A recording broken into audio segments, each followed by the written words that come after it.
Running behind every single day at this point, but we're working on it. Let's see if I can get some stuff. What up, Mr. Nick? Yeah, I literally just found out because Craig messaged me that I had set this show up for PM instead of AM. Hopefully, everybody actually read the post I did instead of looked at the time that I actually scheduled it for, because that was 100% wrong. I see all of y'all actually read it, and I appreciate it. Everybody knows I can't keep up with what I'm doing.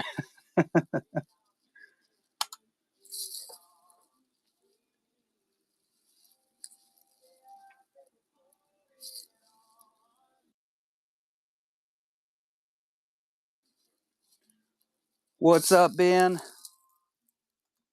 How are you, buddy? What's up, Mike Foster, Doug, Star Wars Addict, Nick, and Josh? The Bailey boys are back again. How you doing, Natsu, Chevy? We got Craig in the house. I'm just setting up the YouTube and then the Facebook, just in case I actually decide to keep up with it for once. The YouTube? I don't even know how to use mine. Where is the button? It might not be going live on... There it is. There it is. All right. Of course, as everybody knows, this is Masterclass episode 5. I had to check.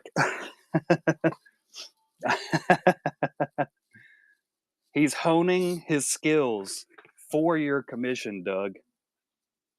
That works out, right? So there's the 4 previous Masterclass shows that we did right there. Lindsay, Craig, Ash, and Lindsay Grayling again. And we'll get Craig up here. Sean McGovern over on the tube. That's what I'm talking about, Jonathan. We'll get Craig up here, and we'll learn some fantastic new skills as soon as I find the button.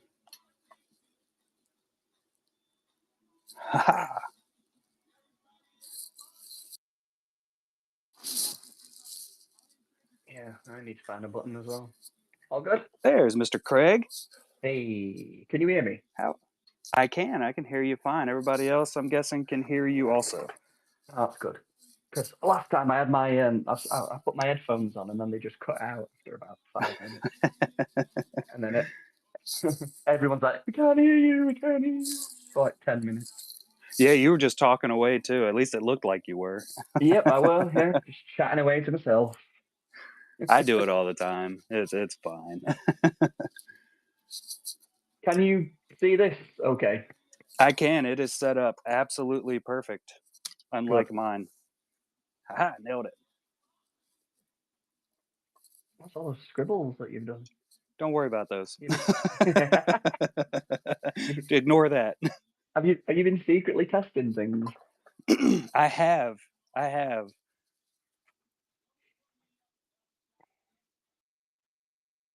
Right. Where do you want to start? Solid question. Yeah. I guess we can go through the material list real quick. So Craig did provide a material list. I'll get my words together at some point. Yeah, but so we might end up going a little bit off piste with materials. I knew we would. So it's we'll start off with some of the stuff that I did mention, and then we're probably going to go a little bit wild after that. Ooh, I like that. I wasn't really happy with how it turned out just using the basic materials that I gave out to you the other day. So I went a little bit naughty and got some colored pencils out. We'll talk about it as we go along. But I like it. Yeah, I'd be lying if I said that this practice go that I did yesterday is just the materials that I mentioned. So just to smooth, I did use a little bit of airbrush there just to smooth the face out. So, and I might have used a little bit of pencil around a note.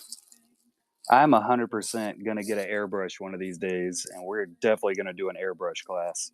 Well, I mean, if we've got time, right, towards the end of this session, I'll fire the airbrush up and I'll show you exactly what I did. Oh, dude, that'll be awesome. I don't know if there'd be enough room between. We'll see, but there might not be enough room between the board and my phone. There's about. Well, we'll see how it works out. Yeah, so I might not be able to get it under there without like banging into the camera. But yeah, we'll see how it goes. How's shoveling snow? It was absolutely freaking horrible. It was so freaking cold. Oh my god, I'm not a fan. I want some snow here, so I don't have to go to work. That's the only thing I'm super excited about. Is honestly, most likely, my work is going to be closed down for the rest of the week. Yeah, and I get paid for weather, so I'm happy. Same. Right, materials list then. So what I did with the reference images, I ran it through an app that made the colours a little bit more basic. So I've got a version of it there. Look. So the idea was to try and break it up into kind of three parts. So you've got your shadows, your midtones, and your highlights, basically.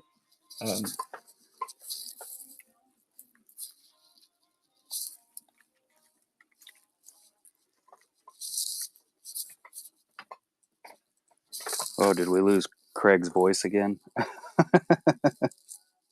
I'm not sure if he's still talking.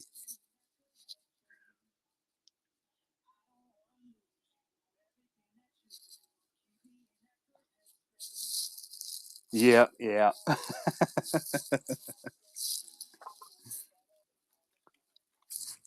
I'm back. Oh, there you go. Yeah, I've just turned my earphones off. I'm just going to abandon them. Just abandoned. Yeah, but it does mean that you'll probably hear my kids running up and downstairs and bashing about and stuff. But never mind. Yes. So where did I get to? What was I babbling about? I heard lighter and darker tones. That was the last thing we heard. Yeah. So I've simplified the image so that you can pick out the shadows, the midtones, and the highlights. And the way I go about it first, before I put any color on anything or whatever, is I try and get those values down first to try and make it look a little bit more 3D. I'm not very good at visualizing 3 dimensions and color at the same time. So I have to break it up into two. So I have to look at the tonal values first, and then think about color later. So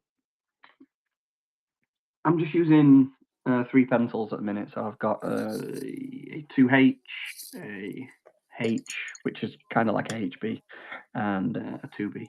I've lost my HB pencil. So I've lost like 6 of them.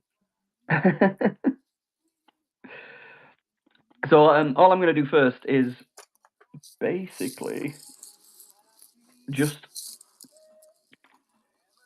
really roughly put in the shadow areas, so the black areas. So anywhere where you see black, just get it down. Some of the stuff to tell the kids at school is when you are shading, try and follow the contour of a face. Imagine that a face is already 3D. So if a jaw's rounded, follow that contour as you're shading, and that should help trick you into thinking that she's not flat, she's 3D. I like it. And with this one, we're going to be using the 2B, correct? If you want to use the 2B, you can do. Absolutely. All right. Let's get at it. Come on. Dark areas. Dark areas. So that is task number 1. So we can chat about any old rubbish you want whilst we do that. The only thing I have on my mind right now is snow. There's so much of it. Are you going to go out sledding? No, we don't have any kind of like hills or anything over here, but I will be going out there after this with my daughter. She's already asked me 3 times to go outside and play in the snow with her. You're going to build a snowman? Oh God, yes, absolutely. We might sing Frozen while we do it too. Yes, that's what I like to do. Yeah, and then I'm gonna pelt her with some snowballs until she gets tired of doing it. So Love I'm it. pretty excited. What else did I forget to mention? Get yourself a black coloured pencil as well. Black color pencil. Oh, I got a massive amount of those. Oh, you went on a spending spree, didn't you? No, those are the same ones that you had told me to buy a while back. I bought a 12-pack of them. That's what I mean. Oh yeah, 12 then yeah. splashing out. I knew I was gonna tear some up and lose them and ruin a bunch, so we just went with it. Well, that sharpener that you bought, it'll absolutely eat through them as well. Oh yes, there's no question about that. But it's totally worth it getting these points.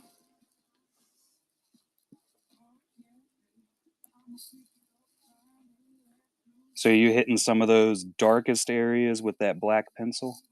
Yeah.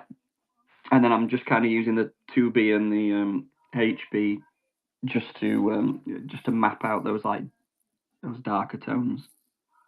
Okay.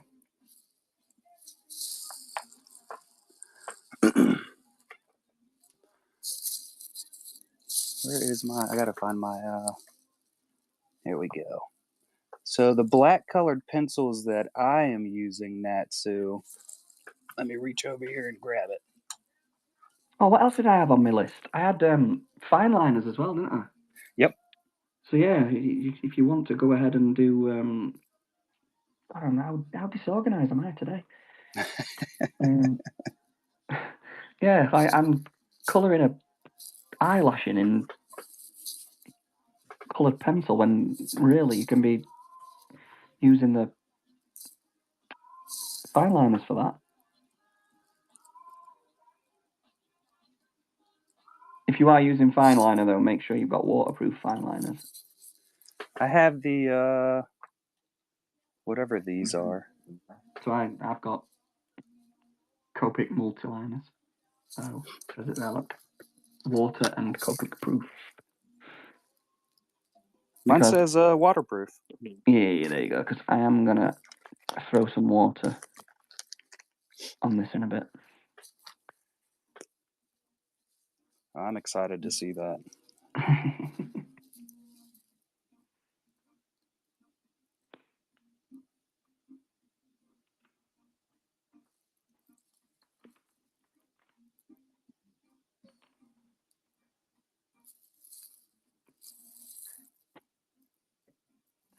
Let's speed this up here. Let's get some black in there.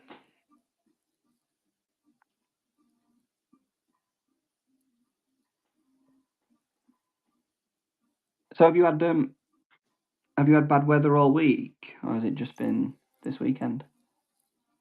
Yeah, mostly just this weekend. It started up. It was supposed to start Friday afternoon, I think, but it lasted until I think Saturday afternoon. I think yesterday around 2 o'clock it really started coming down, and it just didn't quit till earlier this morning. Wow, it was insane. Is it forecast to Yeah, have any more? they're saying we might have some more next weekend, but it's kind of looking like it's just going to be rain, so it should get rid of pretty much everything we have hanging around, which will be good. I'm ready for that to happen. But I wanted to wait so I can get the rest of the week off. I'm very, very happy with being able to catch up on everything that I just haven't had time to do. Same. I'd rather be sitting here doing art commissions than helping children get a better education in life. Yeah. Ew.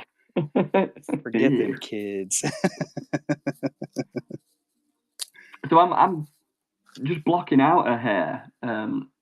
I never really. I mean, hair's like kryptonite for me. I hate drawing hair, but I never really worry about finer strands until later on.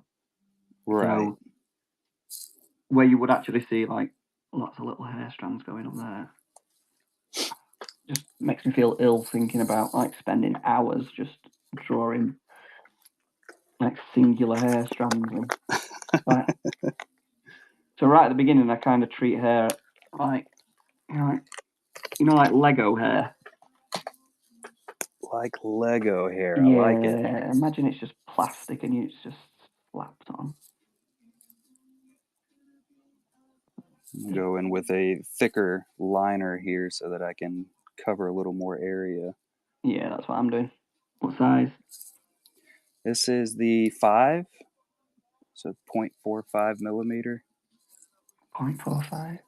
Yeah, So it's I've got weird. I've gone for a full one. Oh, good lord. And then the thinner strands, I'm looking at a 0.1. Stay away from, like, where is it? Stay away from that one. That's like Oh, I ridiculous. love that one. No, you don't. That's one of my. That's actually what I just did the eyebrows and the eyelashes with. No. Yeah. Yeah, I use that one probably more than any other. I've gone through like 4 of them. To do what? Just trying to get. It's usually when I'm doing those tiny little people. That's the one I use the most. Ah, yeah, you like to draw full bodies on silly sized cards like this, don't you? Yeah. Yeah. It's not a good idea, that's for sure, but it is fun. I imagine when you're you'll need that size for like Bob Ross's eyelashes. Yeah, once I finally am able to get down to his eyelashes, yeah. I haven't gotten to that point quite yet.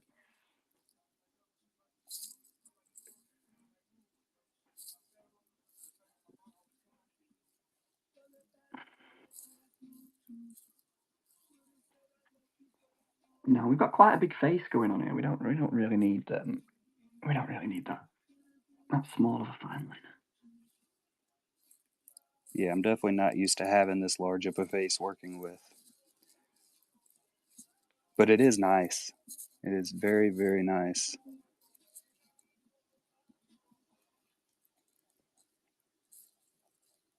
How do I minimize this chat so I can see what you're drawing? You should be able to just swipe your screen to the left and it'll just show you the screen. Oh, look at that. That Super is exciting. fancy. That is. Look at that.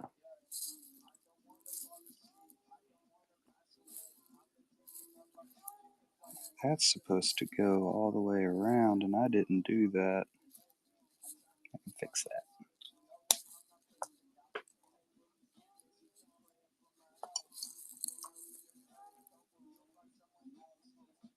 So now I can't read anybody's questions, but I'm sure they can.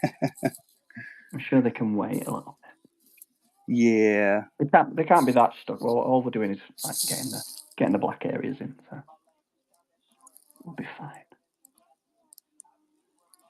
There was a whole lot of talking going on there, and I completely missed it. Sorry, guys. Sorry. Yeah,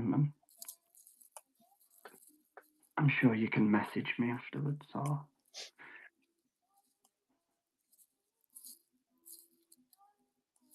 Let's see. Bring this down here.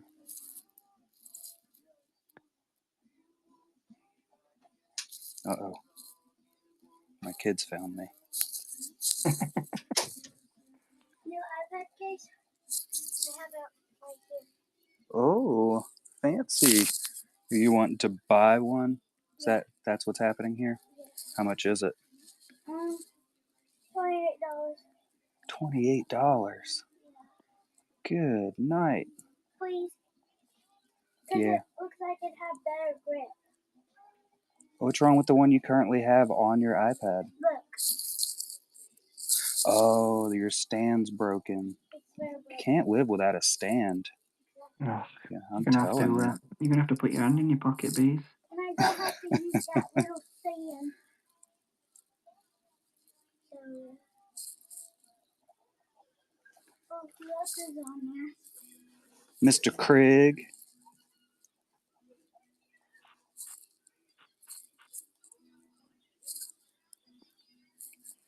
Oh, it's very below freezing point. Yeah, it is. And it's snow. Very, very snowy. Can I go at the cart or above? Yeah, go ahead. At the cart and then Mm-hmm. go to.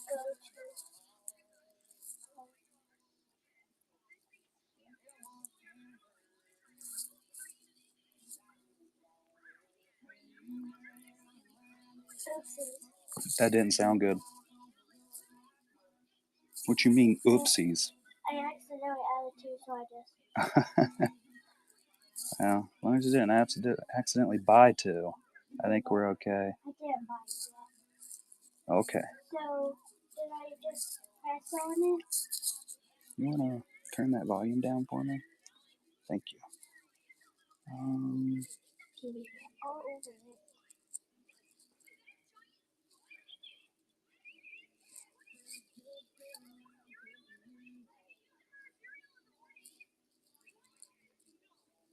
Oh, it's February. Yes, it is. Down. So that means. So 4 days. Well, we'll see because it's probably going to show up late because of all the snow. Know what I'm saying? Okay, love you. Bye. Bye, love you. I don't think we're going to school. No, I don't think so either.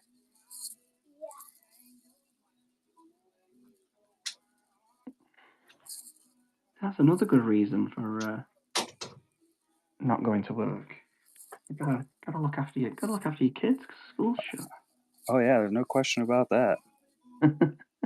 I'm more than happy to use that excuse.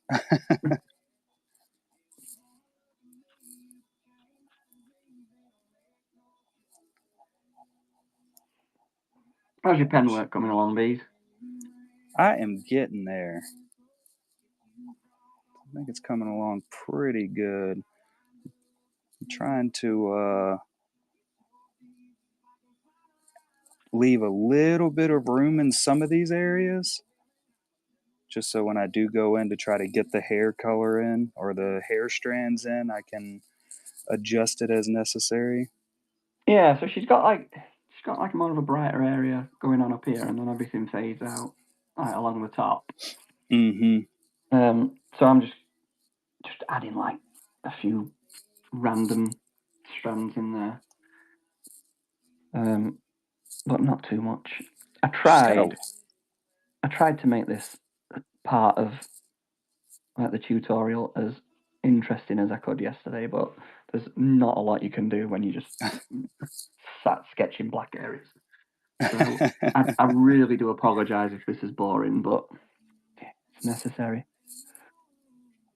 Yeah, you got to get through all the boring stuff to get to the final product. So I think it works out fine.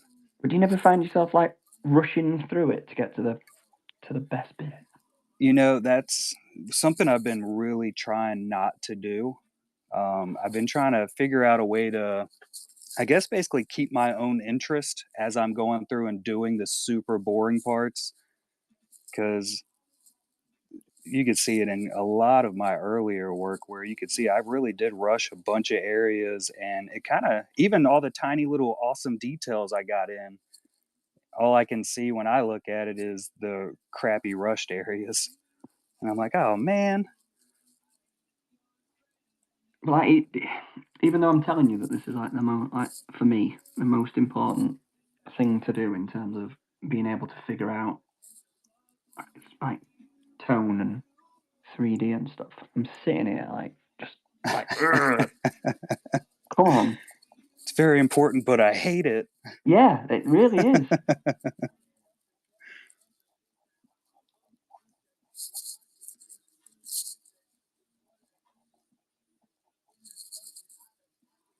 See, I got a nose hole in there. It's not the right shape, but it'll be alright. Let's have a look. Yeah, it looks fine. That looks fine. Yeah, it's gonna have I to. liken this stage to when you get like a new Lego set and you open up your booklet and like the first 400 pages are just putting tiny bits of unrecognizable like shapes together, and you're just like, this does not look like a Millennium Falcon yet, and I've been doing it for 4 hours. I try my hardest to stay away from Legos. Because, good Lord, there's just way too much for them. I think there is a braid back here, Alex. I think it's pushed back into one, but I will not be getting those braid details in there. That's for sure. Oh, I only noticed that there was a braid today when I was redoing my lines. So that one doesn't have one on. I didn't realise. But I might go back into it and add it in.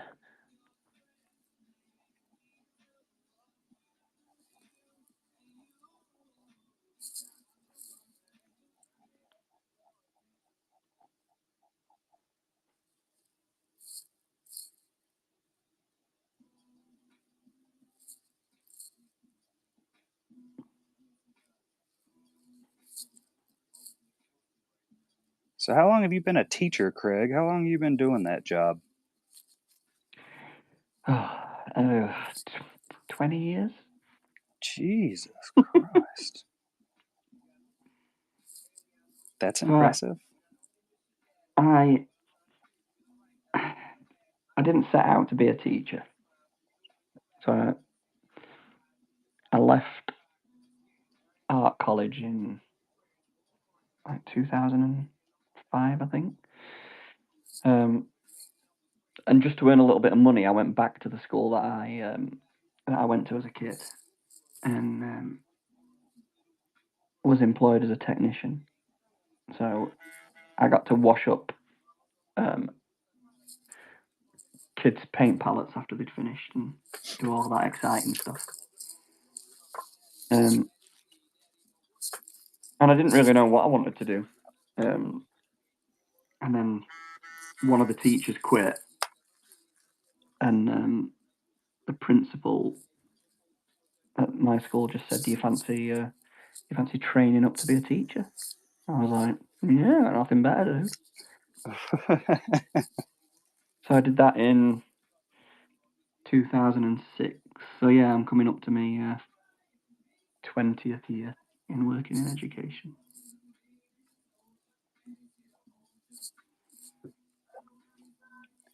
How long till you're able to retire? Oh, they keep. Long time then, huh? Yeah, they keep. Like when I first started teaching, a teacher had done quite well for himself and maybe got head of faculty and stuff, could retire at about 55. But they keep putting up, really keep putting up the like pension age, and then mortgages decided to go through roof, so I had to add extra years onto that. I don't think I'll be finished until I'm like 70. Yeah, that sounds about. I don't think I can retire. I think my earliest retirement date is 57. So obviously, I have a really long time to go, like 23 years. If I can maybe reduce my hours to like 2 or 3 days a week when I'm 60, then I'll be happy. I've known a couple of teachers who have cashed out some of their pension and then gone to work like Monday, Tuesday, and still been able to get the same wage as when they were full time. No. We'll look into it. We'll look into it. I'm still young. What are you on about? Yeah. Totally. Not aged at all. Nope. Oh, 44 this year, bees. What's going on? Holy cow. Yeah. Where did my youth go? I hate ears.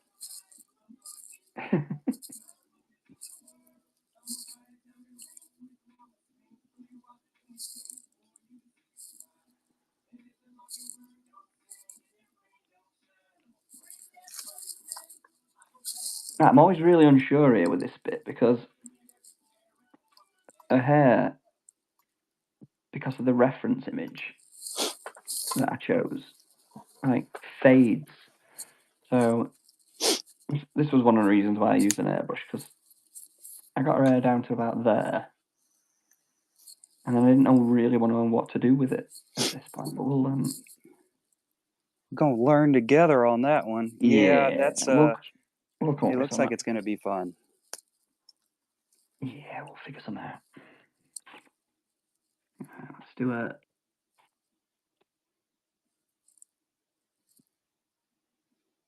She's absolutely stacked, isn't she?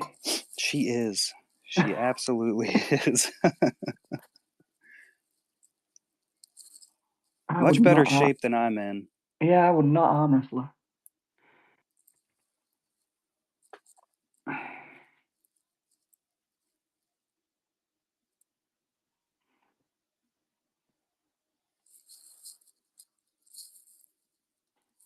What's her name? I forget again. Is it Serrano? Something Serrano? Gina Carano. Carano? Gina Carano.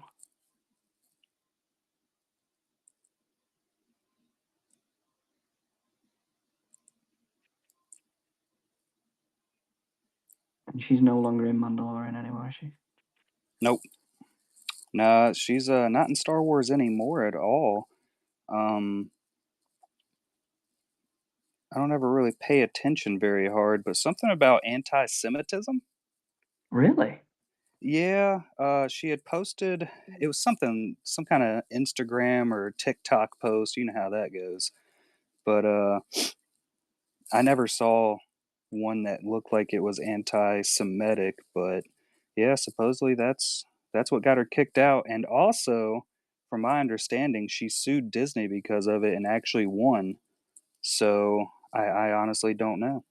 Wow. So are we doing contraband material? You Oh know? yes, I do believe so. Forbidden characters. As forbidden as it gets, I guess.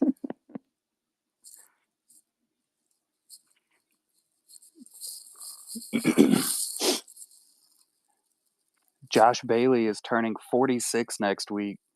Trout says you'll be rich with Topps pay in 100 years, so you'll be able to retire then.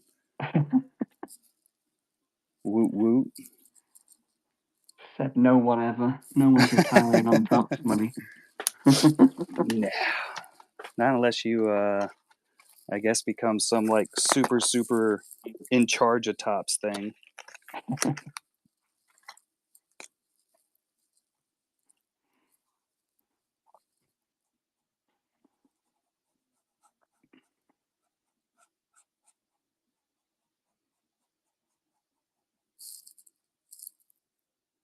We do it for the fans, don't we? We do it for the love. Yeah, for the fans and feed, the love. Yeah, not to feed our children. Forget them. Anyway, stop it. Don't get me on an art pay rant. We're not bringing this conversation down to filthy politics talk like that. Meant to be a positive stream. I've done very good. I didn't say anything. And usually I'll go on a 30-minute rant. Everybody be proud of me. I see 606 is in there picking up some art pieces, it looks like. I didn't see what they were, but I'm sure they were fantastic. Uh-oh, messed that up. Later, me problem. Was it a Ric Flair dressed in a spacesuit? I don't think it was the Ric Flair.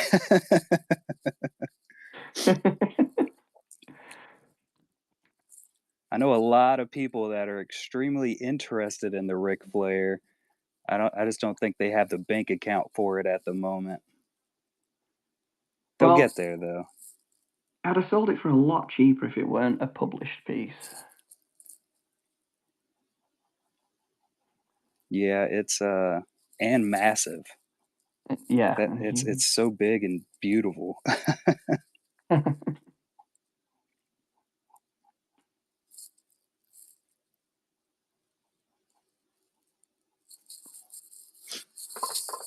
And you get the limited edition comic with it as well.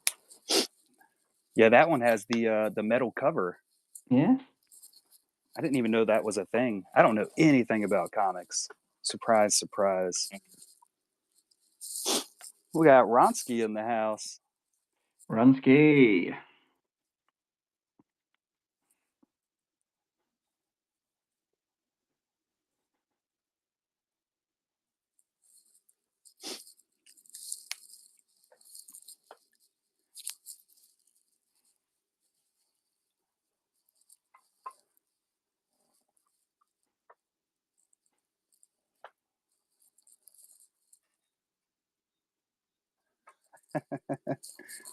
Mike Foster said you can save all your Tops money for one hobby box on your way out.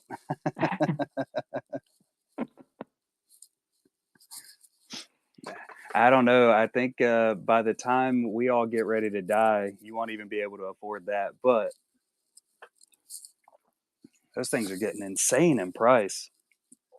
I'm ready for them to release like a cheaper set, like they did with Flagship a couple years ago. Everybody hated Flagship.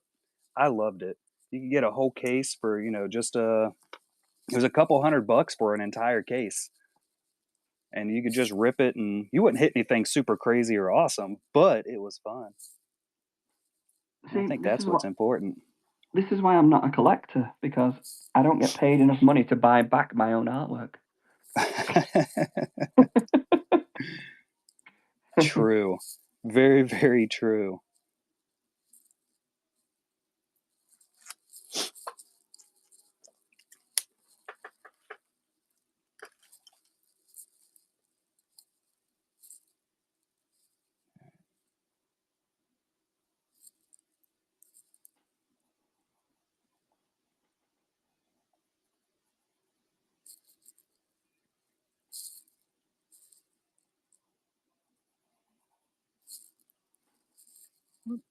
This is 2B.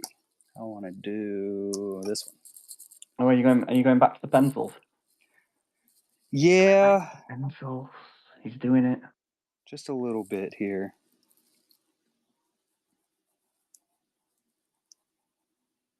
I was looking at how you got that nice shading in on her sleeve, and I couldn't figure out how it went in there. Oh, there's. Yeah, I got carried away and forgot that I was supposed to be showing you these things. So, I'll turn that upside down. So basically, just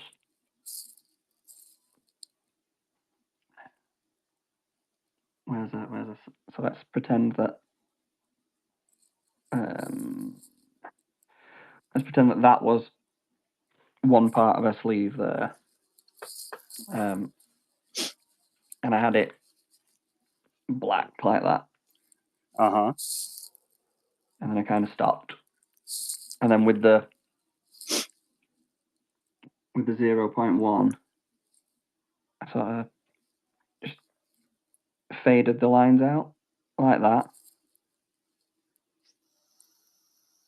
and then with the black coloured pencil, I just followed it around and just faded it out.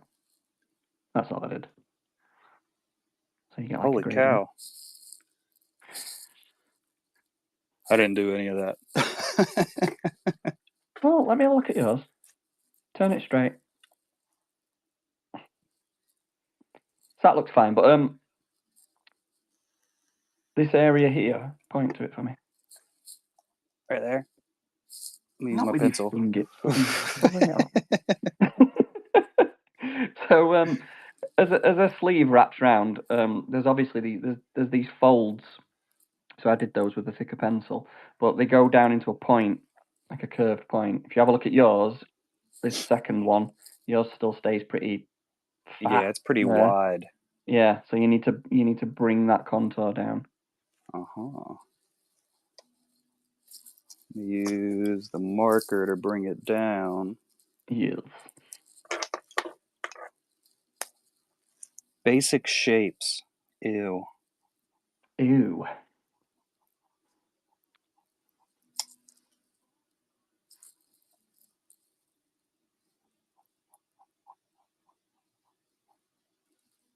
Oh yeah, that does look better. Yeah, there you go. It then looks like it's wrapped around her arm then, like it tucks in behind.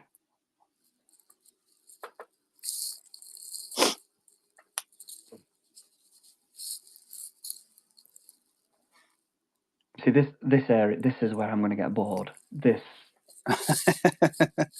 Really? That will wind me up. There's so many tiny little details in there, though. It seems like that would be a super interesting part. So all these bits, forget they exist. Got it. I can do that. I'm really good at forgetting stuff exists. That's one of my main things. What I might do is I might colour that area in with markers. You know, I said we were going to go off piste a little bit. That's one of them. That's probably going to be one of them. It's just too much of a large area to be faffing around with coloured pencil. We'll be here for hours.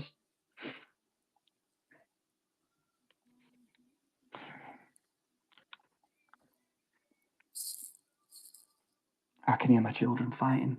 It'll be over Hot Wheels. That's what they've been doing all day. They've been building a Hot Wheels track. Oh, nice. And they're fighting over one particular car.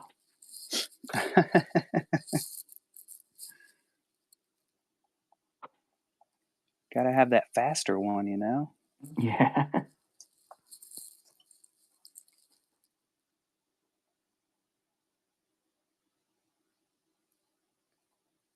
I got my kids into Hot Wheels a couple years back.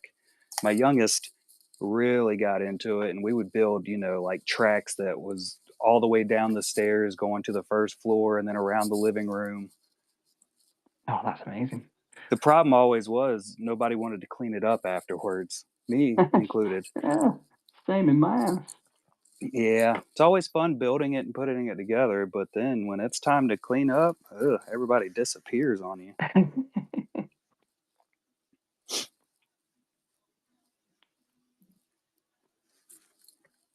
Which is the same exact reason that I don't do any kind of decoration for holidays. Like I don't put stuff out in the front yard. I don't put Christmas lights up because I'm not going to want to clean it up when I'm done.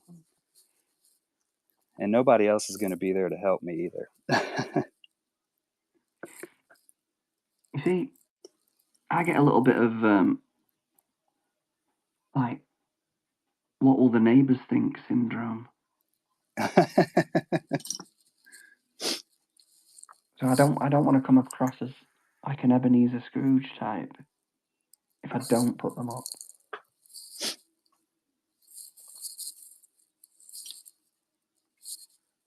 So yes, I don't care what my neighbors think. Screw them. That's probably the best attitude to have. It works out pretty well for me. But you can see that they're judging you with their eyes. Oh yeah. Like, you've got 3 young children. You're not going to put the Christmas lights up for them? How dare you? I'm at work so much, so I rarely even see any of my neighbors. I thought you were going to say kids then. That was a thing for quite a few years also, especially when I was working 7 days a week and I was Wow. driving an hour and a half away to get to work. Yeah, I didn't see my kids very often. It sucked. That was a bit like my dad when I was a kid. He worked away a lot. He worked he used to remove asbestos from power station line buildings, like old buildings on site. That sounds horrible. Yeah. So he'd be in like old boiler rooms, like removing asbestos. So I think it was quite well paid because it's like a dangerous job. Yeah, a little bit of hazard there. Yeah. We never saw him very much. What have you done with those lips? Oh yeah. So all I've done is I used a 2H and just gave her top lip just one shade.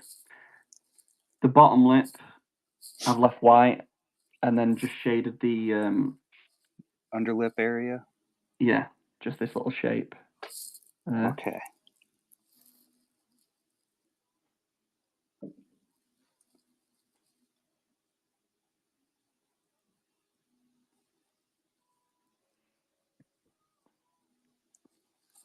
And I'm going to do the Getting exact closer. same thing with her eye as well. So where like a makeup shadow is up there, I'm just going to, just with the 2H, just give a little bit of an indication of some shadow on that outside part.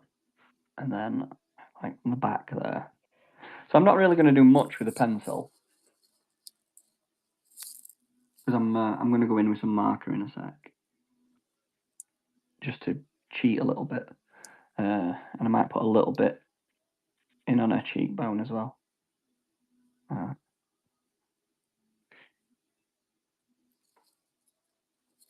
then the bit that everybody hates, ears. Nobody likes to draw ears. I can 100% attest to that.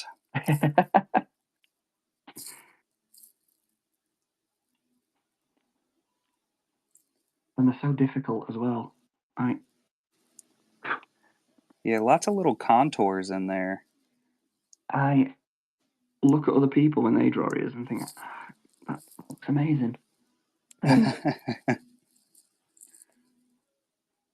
then when I draw them, it looks like they've gone 12 rounds with Mike Tyson and got like cauliflower ears.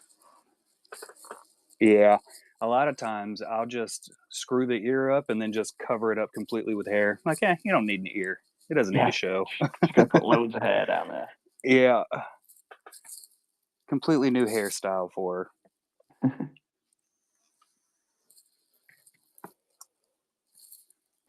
So if you want any ear drawing tips, I don't have any for you. Just good luck. Well, that's not what I like to hear.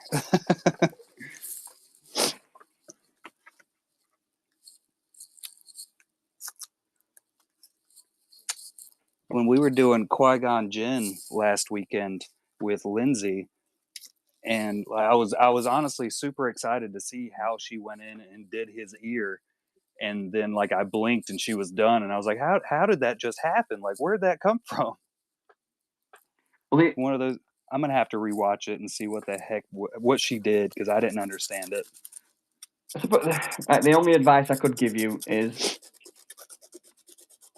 and I don't know any medical terms, so you'll have to let me know what all these parts are. So the outer edge of the ear where it like folds over are usually where the highlights hit. So I barely touch any of that outside. I kind of leave it white, and then the bit that kind of protects the whole of your ear. There's another bit of like cartilage that sticks out there. So there's a big highlight that runs around there, and then a big highlight that runs around the edge. So they're the bits that I won't touch. I'll leave them white, and then with like a medium, like HB, probably go in around that section, which is the fold, and do that like a medium grey, and then part of the ear where it goes into the whatever it is, your ear roll. I'll do that a medium grey. And then with the 2H, just to stop it from looking too harsh, kind of fade that out. Just put a little bit in, and then on the lobe, that should be a lobe, isn't it, that bit? Do the same again, just fade it out. So, I don't know, it kind of looks like an ear. It looks perfect to me. Alright. I mean, probably could go a bit darker, but I'm not brave enough.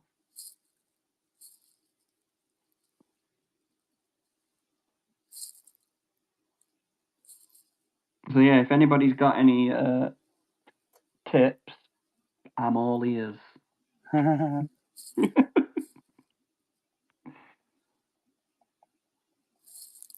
Yeah, you are old. Yeah, you not like that dad joke? I loved it. More than I should have.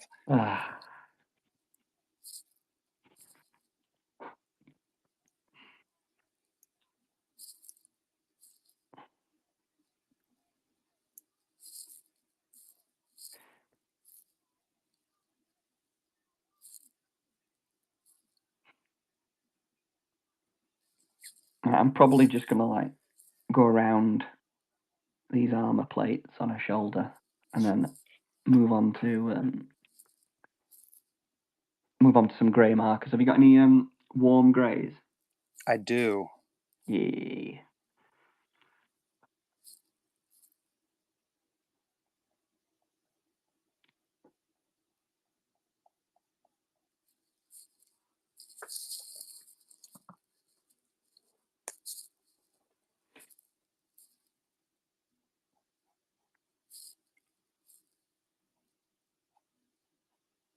I'll just fade that hair out a little bit.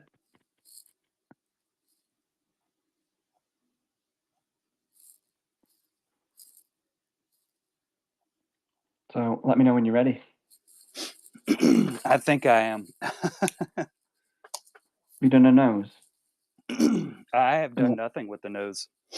Did we A do the little nose bit. already? Put a little bit of shadow on the... What's that bit called? What's that bit of your nose called? Nostril?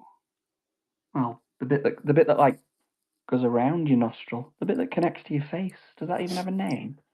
I'm sure it probably does. What's up, Art Swap, Ghost Crew? So we'll just put a little bit of definition around that part. Definition, got it. We're gonna define this weird nose part. Yeah. On the pencil.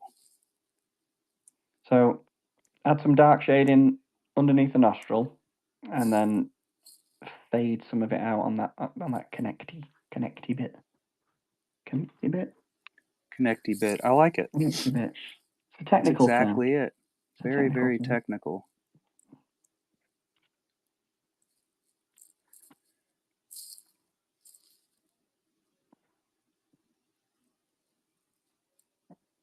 And then we'll go in with our warm greys. Warm greys of life. Are we going to do this lip area too? Or are we going to do that with the warm greys? Which part? Whatever that's called. That spot. Ah, I do know that. That's called your philtrum. Yeah, we're going to do the philtrum. Do it with your pencil. There you go. All right. Oh, Pop that pencil. philtrum in.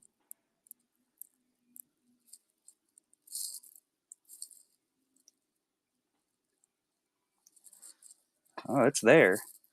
It's there. It is there. It is there. She's looking very pouty. Oh, yeah. Right, I'm bored of pencils now and fine lines.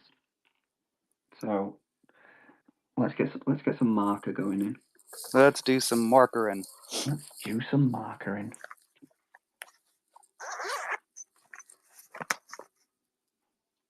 That's a cool gray.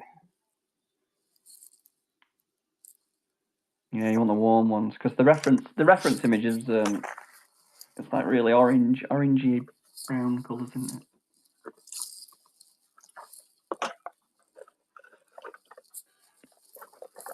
Let's So see.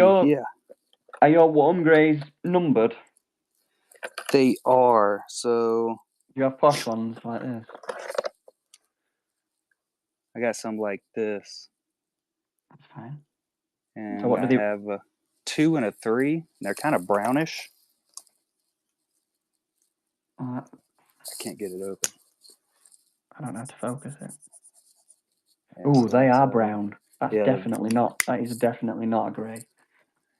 Yeah, I don't know what they were were deciding there. So I should get some paper to test it on. In fact, you know what? I'll test it on a card. I've got about 5 million of them, so I'll test it on another sketch card. So that's a 5. It still looks kind of brownish. It is brownish, but yours is very brown. Super brown. So I have brown. I have this 3, which you know, hang on a minute, right? So, what colour is that just above the stroke that you've made? That one? No. That one? No. Down. No, that one, yeah. This one? Yeah, what's that? That is a cool gray. That's what those look like. It's slightly dying. Yeah, it's, you know what? We're gonna do your shading with a cool gray. All right, I'm gonna shade with a cool gray. Because your cool gray that you just pointed to there is more closer to that. I agree.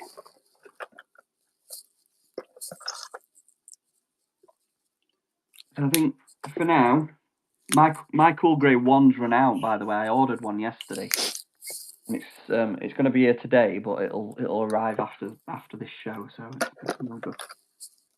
So you probably want a 5, a 3, and a 1, but I'm going to use a 5, a 3, and a 0 because my one's run out. Looking at 5, 3, and a 1. Yeah. Yeah. So just for now, what I'm going to do is use the 5, and because we can build up the contrast, but I'm going to use the 5 just on areas that are of a mid tone.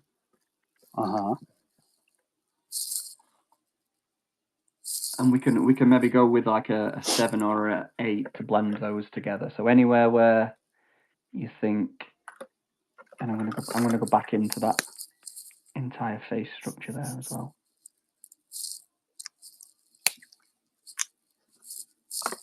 I'm gonna go with a 6 because I don't have a 5 anywhere in this box for some reason. Yeah. Let me check this bag. 6 will be fine.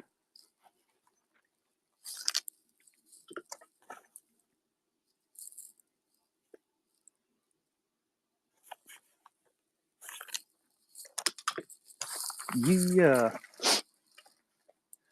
Looks like we're going darkest to lightest, Ben. Yeah, that's what we're doing. Yeah. Yeah.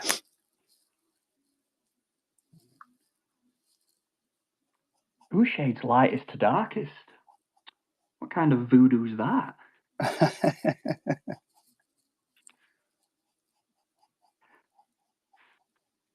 So there is a method behind that madness, and my method behind shading darkest to lightest is your card's white, which is the lightest shade you're going to get.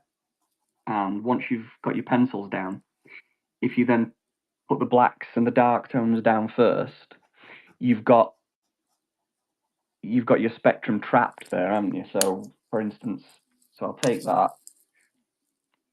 So that's the darkest I'm going to be able to go, and that's the lightest I'm going to be able to go. So once you've got those two values down, it's much easier to then figure out what fits in between. But if you go lightest first and go without that reference, and you go darker and darker and darker and darker and darker, how do you know how dark to go? You could spend all day shading in and be like, oh my God, I didn't go dark enough. Or I ended up doing it too dark. So it's best to get both extremes down first, and then you just figure out what to do in the middle. If that makes sense. I think it does. Sounds legit. Sounds like you know what you're talking about. Yeah. Ish.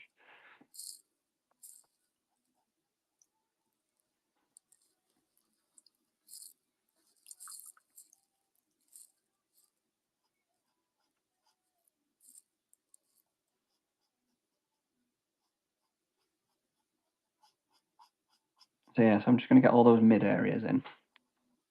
And then with the 3, I can just join those up. So we're kind of cell shading at the minute. We're not blending. We're just blocking it all in again. Yeah, blocking it in to start with. That's right. In fact, that 3 is a little bit too dark. I might go with a 2.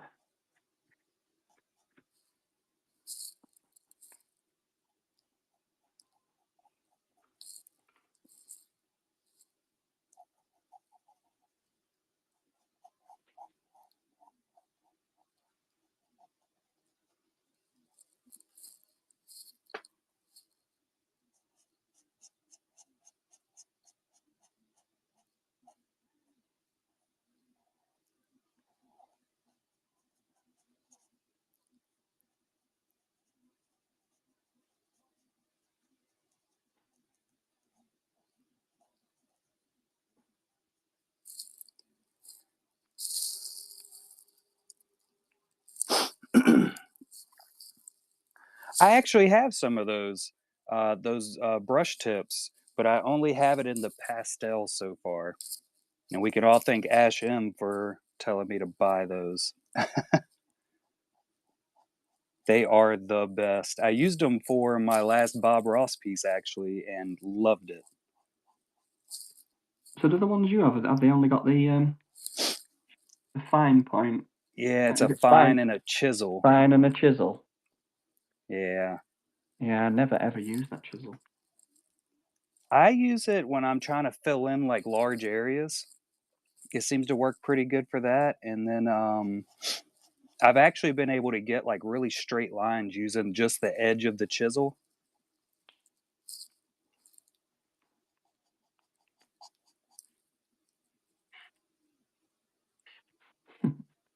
Yeah. Yeah. Yeah. But I've been doing like a little more like this. A very, very edge, and then kind of dot it down. Teach me. Oh yeah. Well.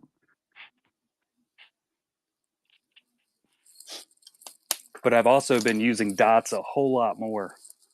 So trying to do those tiny little people and trying to get the faces in, I always screwed it up with you can actually see it right here with, look at that. Oh my God. You've used colored pencil on that, haven't you? Oh God, yeah. But basically I smushed everything. Stay away from those colored pencils. I'm saying that we're gonna use some colored pencil. But for me, I haven't, like I say, because I get so frustrated with my own patience. I can't sit there and just do this with colored pencils. I remember watching Lindsay on her first show, and she was talking about like don't burnish yet, don't burnish. And I can't help doing that. I do it straight away. I like pressing down like, come on. I didn't cannot even sit know what there. burnish meant. It- Had no idea. It's when you press down in it and really push the wax together.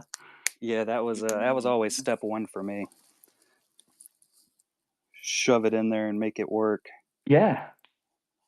But no, apparently you've got to sit there for an entire week and just lightly rub your pencils on top of each other. Yeah. I have not got time for that. No time at all.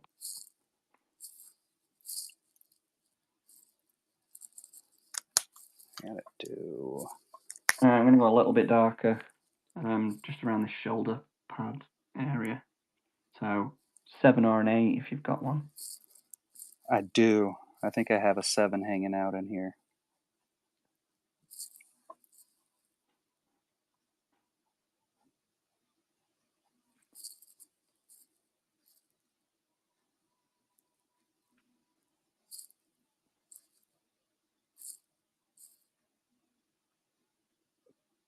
How do you find your cards taking the marker? I think they're really good. They don't bleed. Which cards? Well, don't you get your stock from the same? I got it from the same the company that you recommend. Oh, the Iconics. Yes. Iconics, that then. So how you doing, Sparkle Draws fan? That's a fun name. But the honeypot ones seem to work really, really well with it. The few that I've actually used. This right here is actually the Crescent stock. So this is that 100-point or 90-point Crescent stock. Oh wow! Yeah. And it's just perfect. I haven't been able to overuse it yet. So I've not tried marker on the Crescent stuff yet. So I didn't know whether because it's cotton based and really thick. I didn't know whether it'd bleed through. Oh, I mean, I don't. If this thing bleeds all the way through, I basically had to have just thrown it inside the water because there's so much of it. It does take paint really well though. So in a minute when we start throwing paint around.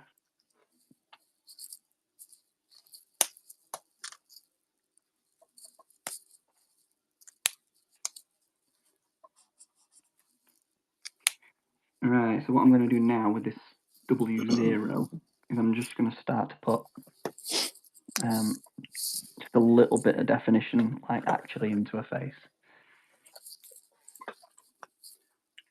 Face definition. Oh Face yeah. definition. And I might even go 0, which is barely visible at all. Isn't that mostly just for blending? Yeah, no, it does have a slight tint.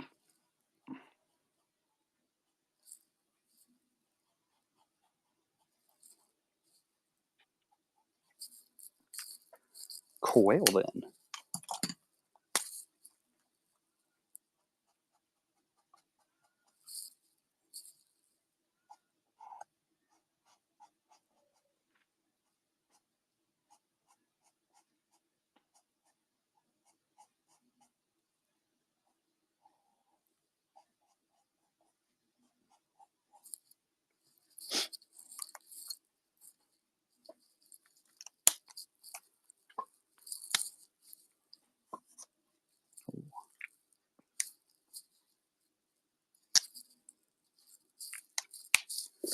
I think we're gonna go. Yeah, I don't know how much that's picking up on camera, but the 0 does have a slight tint, just so that I can get those like shine areas in. And she's got like a Definitely really seems shiny. like it's showing.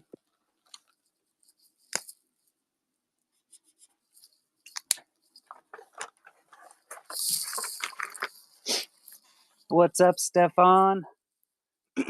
No, you cannot get the Crescent. So this is stock that I created myself. So I buy very large sheets of the crescent, and then I print my own cardstock. And it comes out pretty good. It's got a little bit of embellishment up there. Oh, look at that. That So is fancy. fancy. But yeah, Can be. the thickest you can get with Iconics is 38 point. And that is what we use for the super premium Golden Hive Gallery stock. I don't remember the name of it, but it's really nice.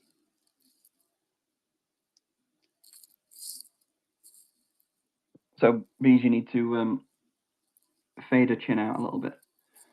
Oh yeah, that'd probably be smart, huh? Bring it to a point. Yours curves over that way. When you need to follow the contour of her chin and bring it to like a point. Be careful though, because it does fade out into nothing around there. She looks like she has a pretty sweet beard. We're just gonna bring it up. I have to give her a butt chin a little bit, but we'll fix that in post, don't worry. That was something I completely didn't do while everybody else was working on it. I didn't go along the edge of this at all. We're gonna go lighter.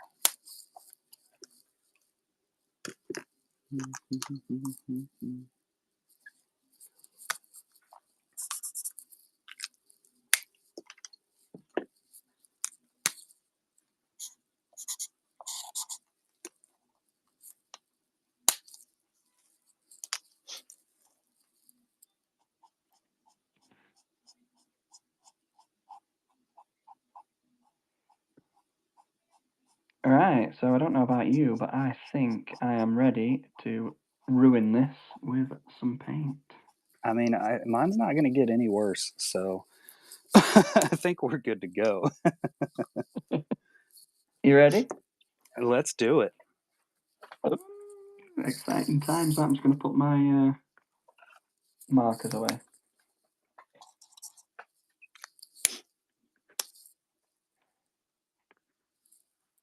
Right, so you asked about...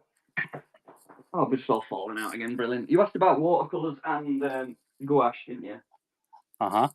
So I tried them both out for you, and gouaches go over the black, but that's not a bad thing because you can bring some of the hair texture out where we blocked it all out. Uh-huh. But don't go crazy with it because we're gonna water it all down. So I'm gonna get my color reference up now. So we are gonna go with a complementary colored palette. Do we all know what complementary colors are, kids? I certainly don't, so color wheels and such. Yes, so complementary colours are colours that sit opposite one another on the colour wheel. So, do you know what colours sit opposite each other on the colour wheel? I do when I pull up a color wheel on Google. Oh, you big cheat! So if I said so if I said yellow to you, would you know what colour was opposite yellow on the colour wheel? God no.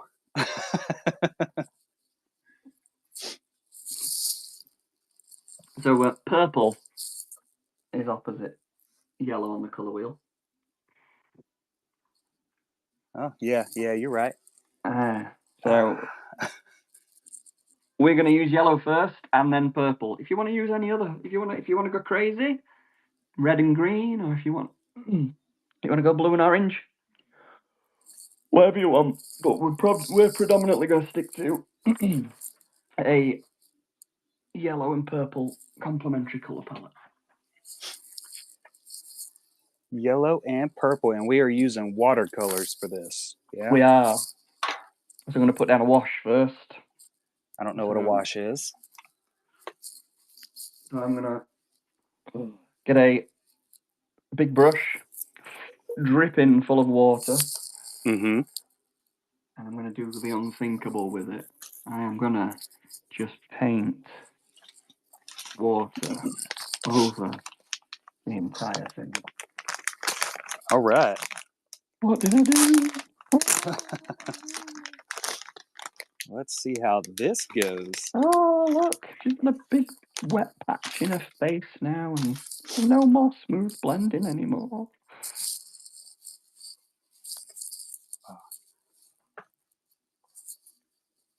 So you might need a bit more water because you've got water because you've got a because you've got a thicker card. Yeah, if you don't have paints, me and Craig were talking about it. I think we talked about it yesterday. You could put marker wash on there if you want to. Yeah, the fancy old marker. Oh. Yeah, I'm gonna follow the I'm gonna follow the darker areas first with the yellow. So I'm just gonna put paint into some of these shadow areas, even on a face as well. I'm gonna go in there.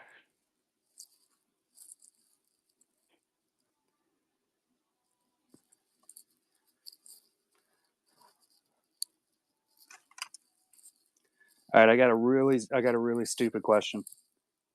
There are no stupid questions. Only stupid answers. Just wait. All right. So I have. This is the type of watercolor that my daughter had. It's just in a little tube. Do I just fill this up with water? No. No. Do I just dip my wet brush into it? So get yourself a really horrible. Look at that, it's beautiful. That, I know. Look at how much I've used. It is. Yeah, just water, and then dip your brush into it and thin the paint out. Okay. And if you want to be super lazy, I do. You could put some water into one of your spare palette cups. Put a little bit. Tell me twice.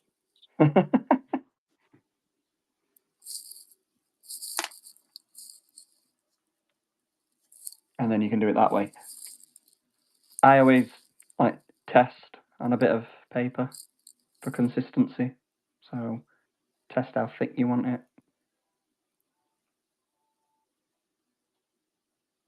Huh. I have never used watercolor before in my life. Well, so this is cool. I'm no watercolor artist, but cat hair. It's really good to just cover our areas. I might have put a little bit too much water on there. I'm being brutally honest.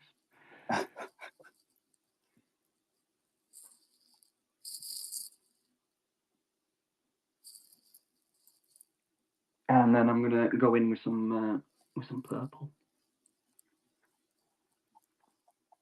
So again, well, that's why I've been testing my airbrush. So some purple, and you can build up. So we want it really watery for now. Really watery. Yeah. Barely any colour on there at all. Oh. Because we're just staining. We're just staining the paper. Yeah, that's all we're doing. Okay. I can make that happen, I think.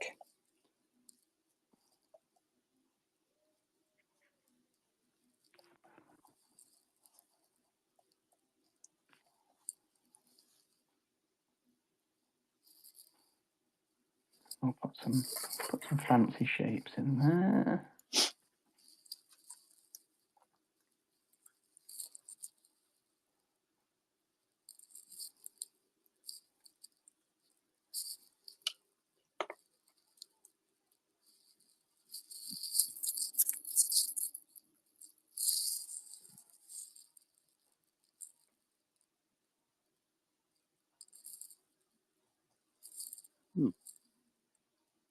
How are you getting on?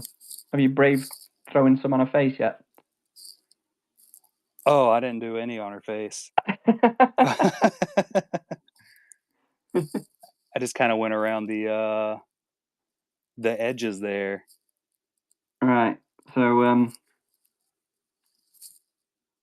when you decide that you want to throw some yellow on her face, clean your water. Clean your water. The wall.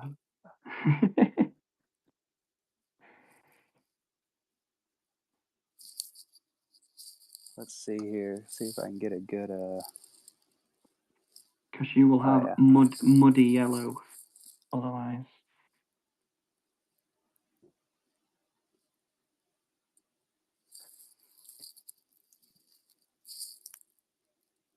That's another thing I wanted to ask. Have you got a hairdryer, Andy? No.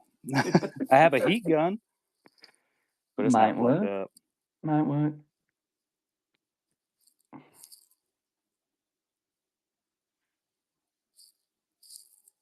Because for the sake of time saving, I might blast this later on with a hairdryer.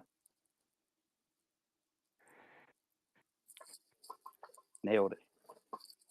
Got a beard hair on her.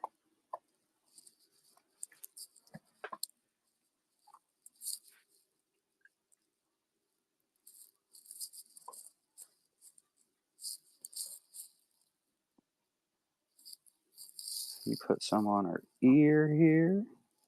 I don't think I did any purple on that. There we go.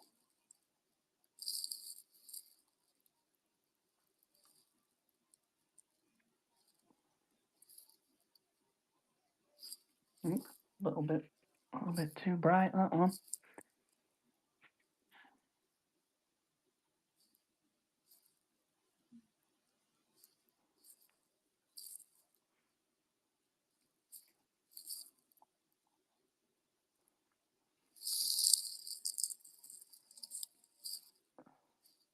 So I'm now gonna darken my yellow a little bit by adding some orange.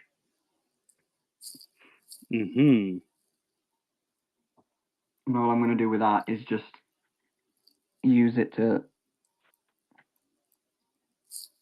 nip around a hairline a little bit.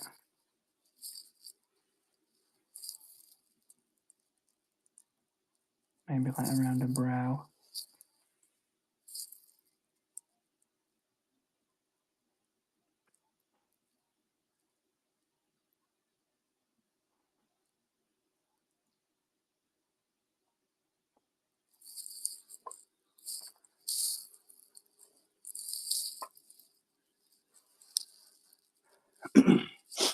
I have not drinking any of my brush water as of yet. I try to keep them separated because I know I accidentally will. Oh, you've never lived unless you've drunk. This is coming from the same guy that licks his paintbrushes, right? Me, yeah, I lick my paintbrushes. No, not lick. I just rest them in my mouth. Very well. Very well. It's like, do you fish? I used to. Oh, I don't anymore, though. Don't have time. It's like when fishermen warm up maggots under their tongue. Yeah, I've never done that. I wasn't that type of fisherman, I don't think.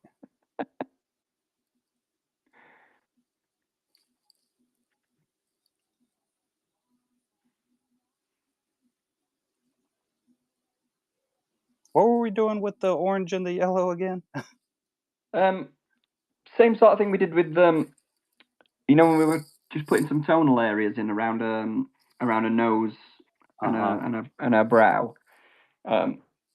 So yeah, just use orange to sort of darken up the yellow areas, and just replace your pencil shading with that.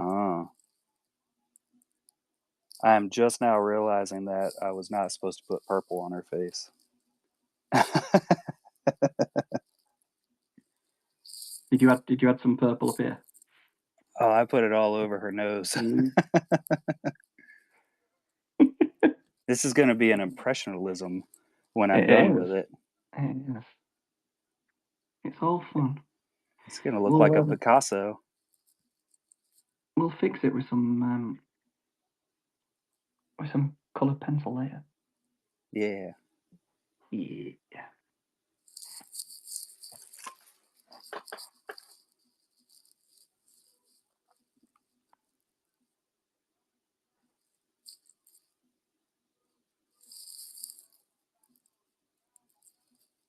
Happy. It's going to be a happy accident.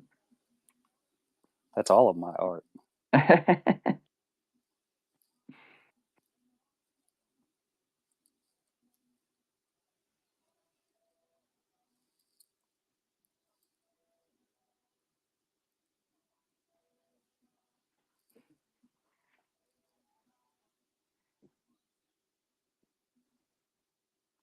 So this is what I find with a lot of people when I see them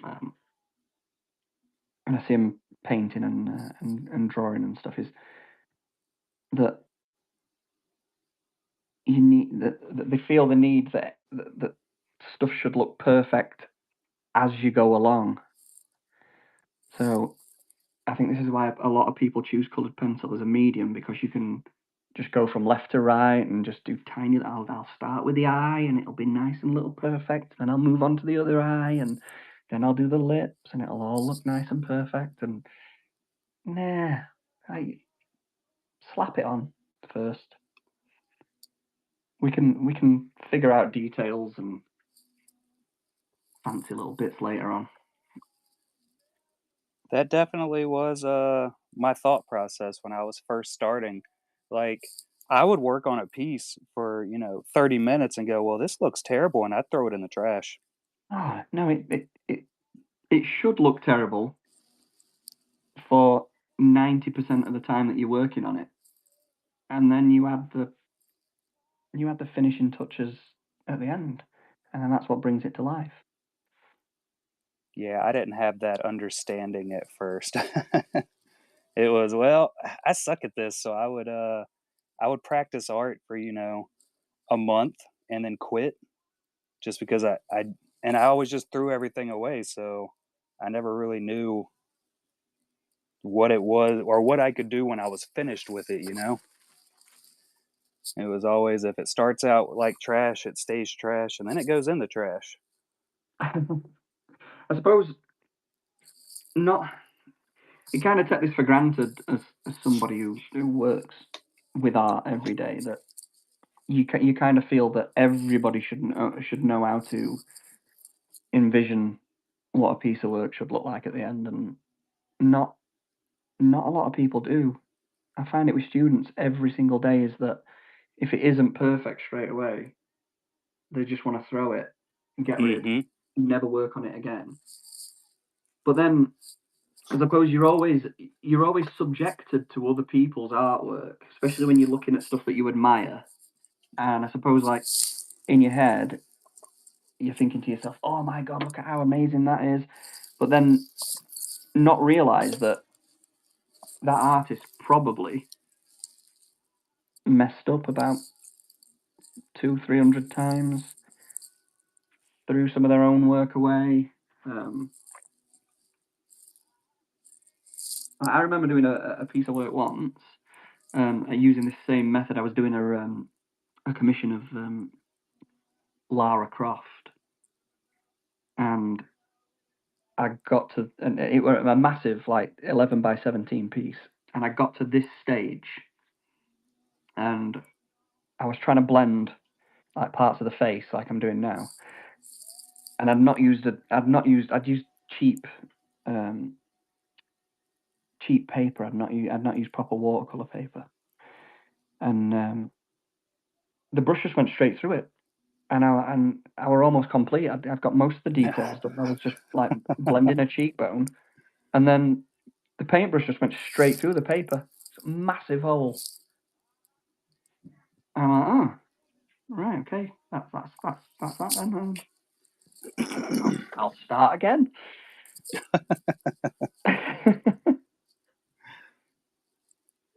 But then you learn not to use as much water next time. Yeah, it's definitely all a learning experience as you go. There's no question about that. But you shouldn't beat yourself up because you messed up. I mean, best Star Wars quote from the last trilogy was Yoda. And he said, what did he say to Luke Skywalker? Failure. What did he say? The best teacher failure is. And it is. The more you fail, the more you understand about what it is that made you mess up. Craig Deakes just turned into our Jedi art teacher. There you go. Yeah, that just happened. Everybody saw it live.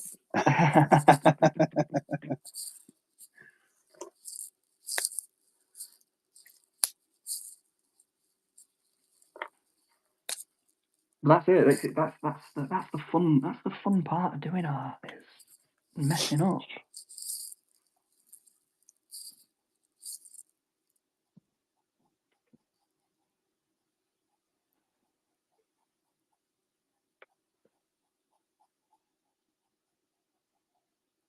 Why have you got a pen out? Don't worry about that.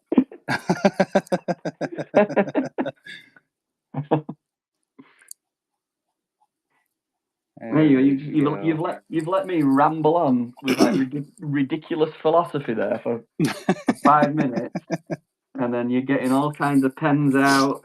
You quit watching. That's where we ran into the problem. Yeah. I had to get some more of that hair in there. Had to put it in. I couldn't look at it and it not be there anymore. Have you got any electric pink paint? Do I have what? I love this color, like really, really bright pink. We're looking at watercolor still. Like neon, anything, marker. Let me look in this little guy right here. I'm going to add a little bit to the cheek. Oh, I might put a little bit too much on that.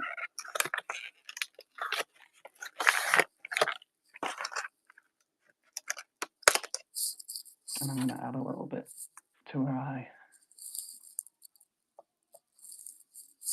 And her lips. And then I'm going to chuck a paintbrush in my mouth. And then blend it all out. No. I like the sound of that.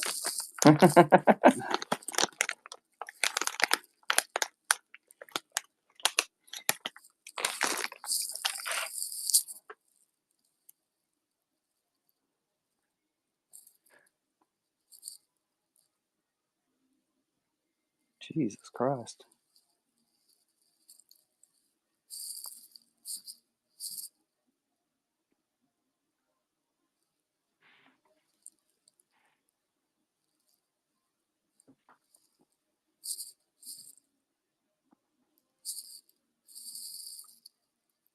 How dry is your card? Pretty dry. Do you think it'd take some colored pencil? Yeah, if I'm light with it, I think we can make that happen. Because mine's soaking, so I might have to give it a blast with the hair dryer. So you might have to listen to that for a second or two. I'll survive. So be warned. I'm going to put a bit of blue in there as well for giggles. Why not? Why not? A little bit of blue in there.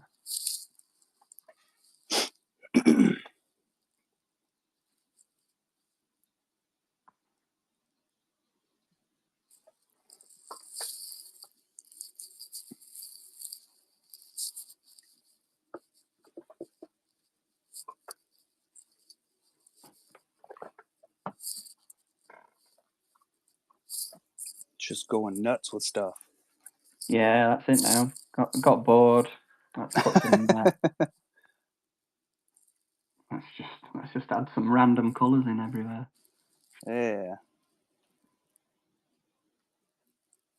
That's what happened with my disco stew.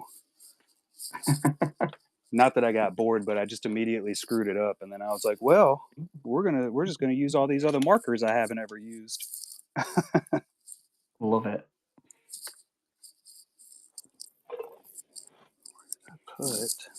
I think I am happy with my watercolour. The water.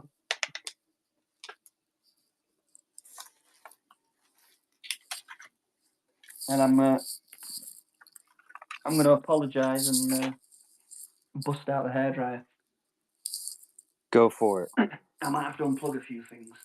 So if you hear me rumbling about, don't worry.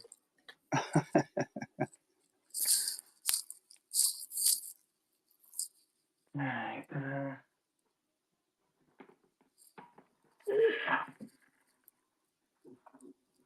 This is Amy's hairdryer, by the way. She doesn't know I've got it. Ooh, we're gonna hear Craig get in trouble too. What a win! I know.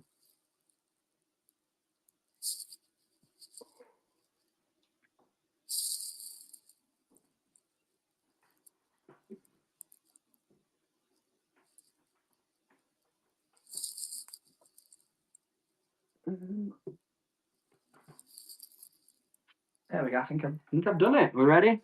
There we go. Hairdryer. Let's do it.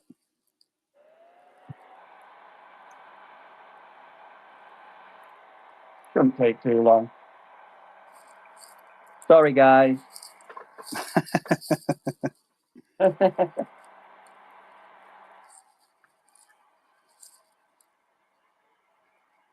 Oh, those colours are starting to come out now. Look at that. Yay.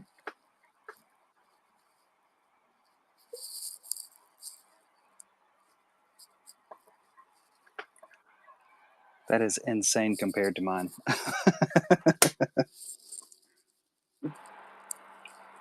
That is a quiet hairdryer. We've kind of lost a mouth a little bit on yours. What's happened to a filter? It's just gone. He's just gone. It is. I'll get her back in there at some point.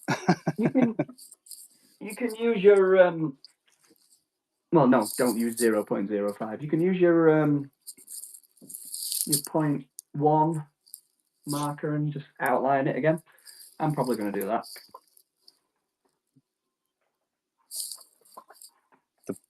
You said the 0.1 marker? The 0.1, not marker, sorry, the 0.1 fine liner. Oh, the fine liner. I don't know what's gone wrong here, but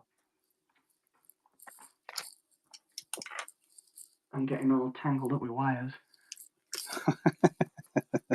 You see? Alright, can I thread that around the back? There we go. Right, so at this point, we can start to work with your favorite coloured pencils. Oh yeah. Oh yeah.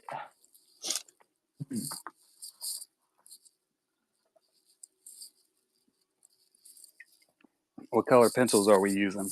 Black and white?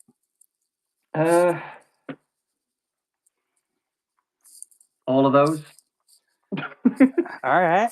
I like that. Skin tones. Skin tones. I got quite a few. I got mine set up over here. It's a mixture of everything though. There you go. That's what we like.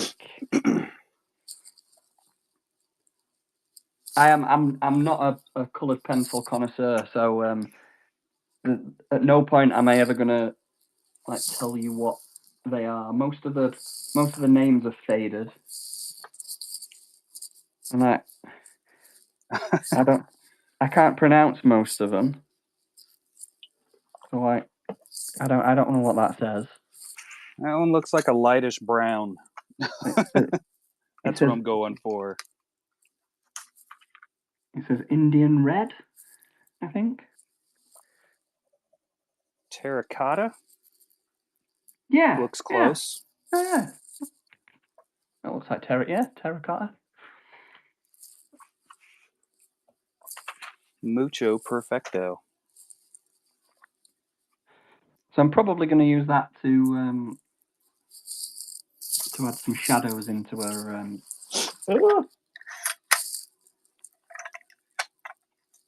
eyes.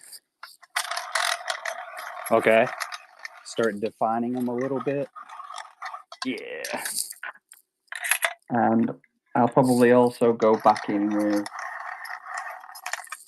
the black Saber pastel if I can find it. There it is.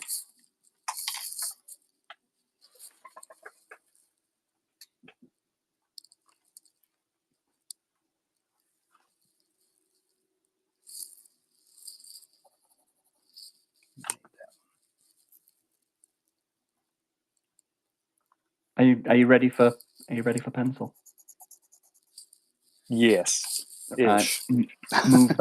Move that palette as far away from your work as possible, please. You don't want me to flip it over on top of it? Come on.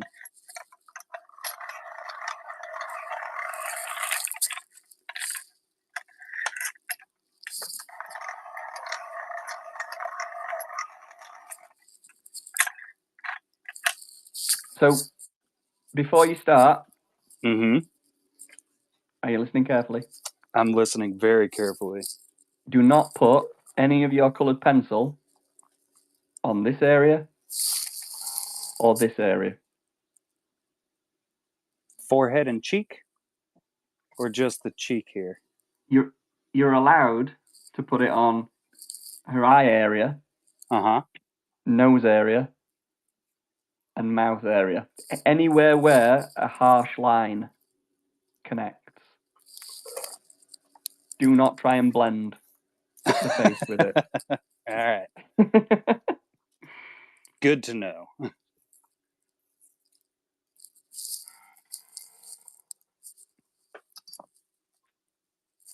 We're not using our coloured pencils for blending purposes.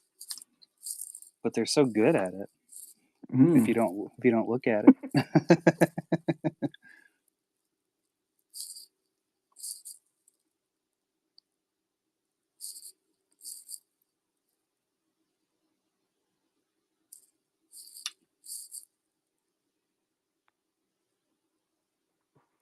And what else do I want?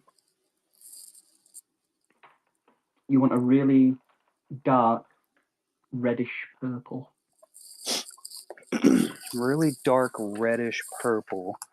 I'm gonna Have you seen my pencils are all like tiny. I've used them. So this what's this one? This is a what's that say? Cerise Noir. I got a mahogany red. No, look at that one. It's like a plum color. Oh, it's way more purple. Yeah.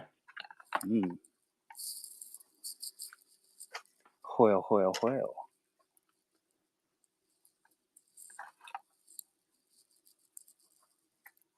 And you can use that for outlining Purple. stuff. So I have Dahlia purple then. Let's have a look. Test it. That's it right there. No, darker. Darker? Yeah. I don't know if I have a darker purple. Well, nope, I definitely do. I have these marked. You've got a pack there with about 7 billion pencils in. But I never have the right color, you know? Yeah, that one will do. Yeah, that one right there. That one right there. That's the guy. These are the Castel also, so I don't have a name for you guys, but it's a number 705. Thanks, Castel. What are we doing with this purple? So like the outline, like the really harsh outline of her eye, you can do with the darker purple, and then we've got the terracotta color. So My terracotta color has 2 T's in it. It didn't sound like yours did. mine's not even called terracotta. It's called Indian red. Indian red. Oh.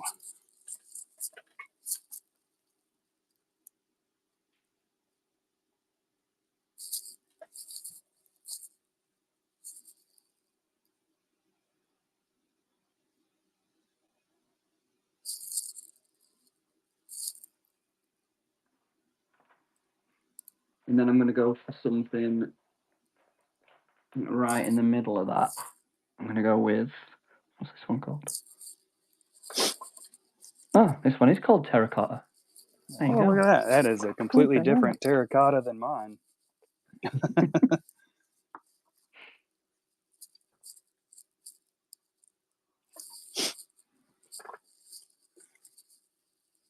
I'm thinking British colors are just different than the American colors that they send us. He's a German. Oh, well, there's our problem. That's where we're going wrong.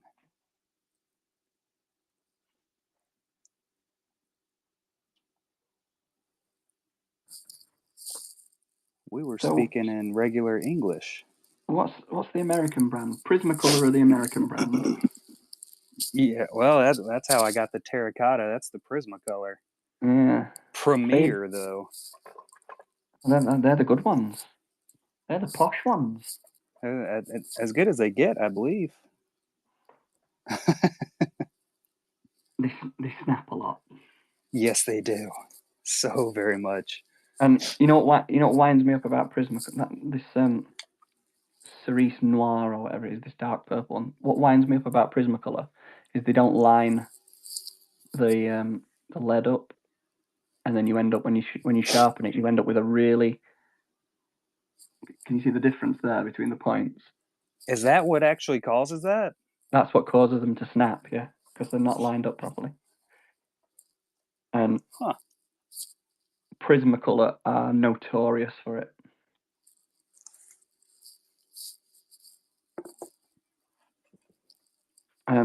The best brand, in my opinion, are Cara. They're Swiss. Yeah, they're expensive. That's what they are. Ridiculously expensive. I've looked at them quite a few times. I feel like Alex actually picked some up a while back, but I just can't bring myself to do it yet. If you can get yourself a box of 100 Cara luminance pencils, that'll probably set you back about £300. What's that in dollars? More. A lot. Yeah, that's about $400. But they're really pretty. One day I'll get some.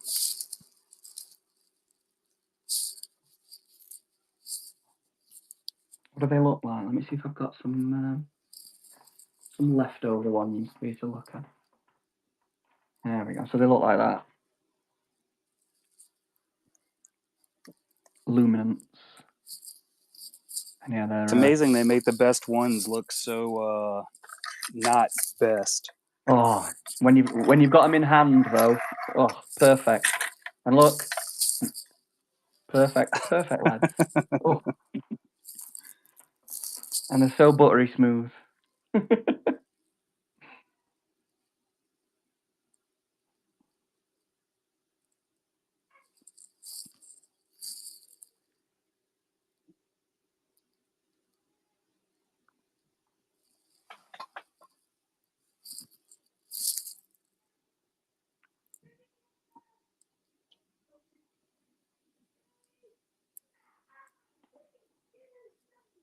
Can you hear my children in the background shouting at you? Just barely. I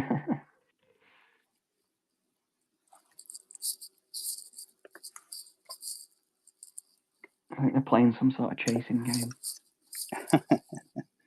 4-year-old loves it. He never watches where he's going though, so once he's being chased, he's constantly looking at the person chasing him, and then just runs into a door.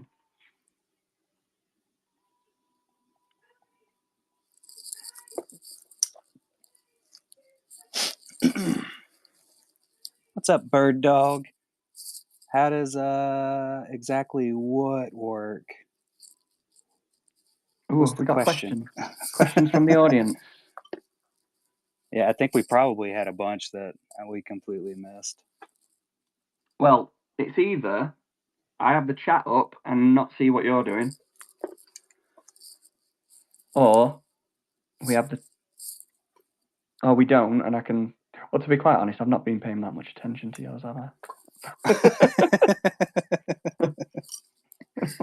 Probably for Like, the best. I mean, I spent a good 5 minutes trying to teach you how to draw an ear, and you've just covered it all in purple. I did. It completely just got covered in purple. Do you know what else you're missing? Where a nose is and a philtrum, there's another. You can just see part of her other cheek popping out on that other side, whereas you've got yours kind of tucked in. You might be able to completely went away. You might be able to bring that back out a bit later on. So the one that looks really, really good, that one's is Craig Deakes. I'm Collectabees. That's this one. This is Collectabees. There's nothing wrong with yours. It's a work in progress. And you're learning new things as well. A massive amount of new things. And then what you can do with all of these sketch-alongs is you can look back on every single tutorial that you've done and then say to yourself, I am never picking up a set of watercolors again.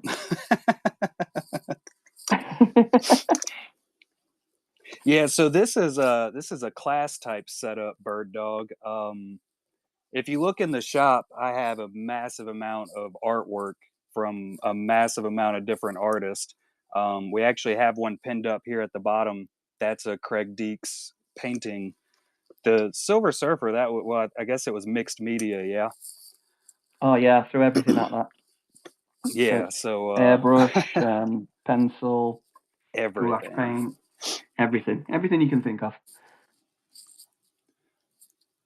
As much as possible. But yeah, this is actually only our 5th episode of the masterclass. But whatever artist wants to come on,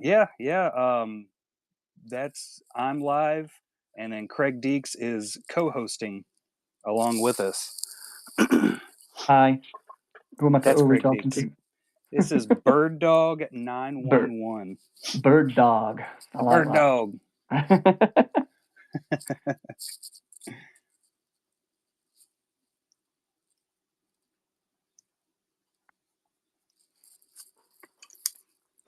I'm going to bust out some more colours. I'll let you know as I go along. So. All right, I'm interested. I'll watch and try to. I just think those 3 are a little too terracotta-y for a lips. So I am going to bust out some pink, but don't go crazy. Don't tell me. What's this one? That's super. Oh, this brand are good. Here's another brand. These are called Whole Bean. I have the white ones. Oh, you do, don't you? Of course, yeah. Yeah. So these are Japanese, also really expensive. Yes, they are. Unless you live in Japan.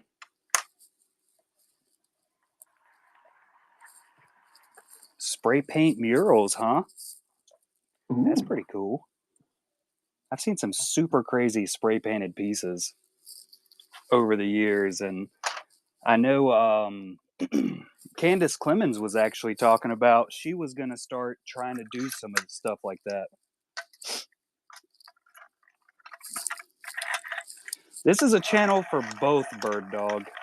So the biggest thing about this entire channel is the Golden Hive Gallery, which, as you can see, anything it says GHG on a lot of my listings, anything that says GHG is a Golden Hive Gallery piece, where the artist will they'll just send in whatever artwork they want me to try to sell. They tell me the price of it, they tell me what it is, they ship it to me, I list it up, and I just sell it for them. And it's completely free for them. I don't know, Craig. Huh? I think we're the first time that you got on Whatnot, was that for the first honeypot release you were a part of? I think I joined on your second honeypot. I didn't think I was part of the first one. Oh yeah, no, the second one. Yeah, but that's when I jumped on. So yeah, Bird Dog. That's how we got Craig on Whatnot. But the honeypots is a whole nother thing.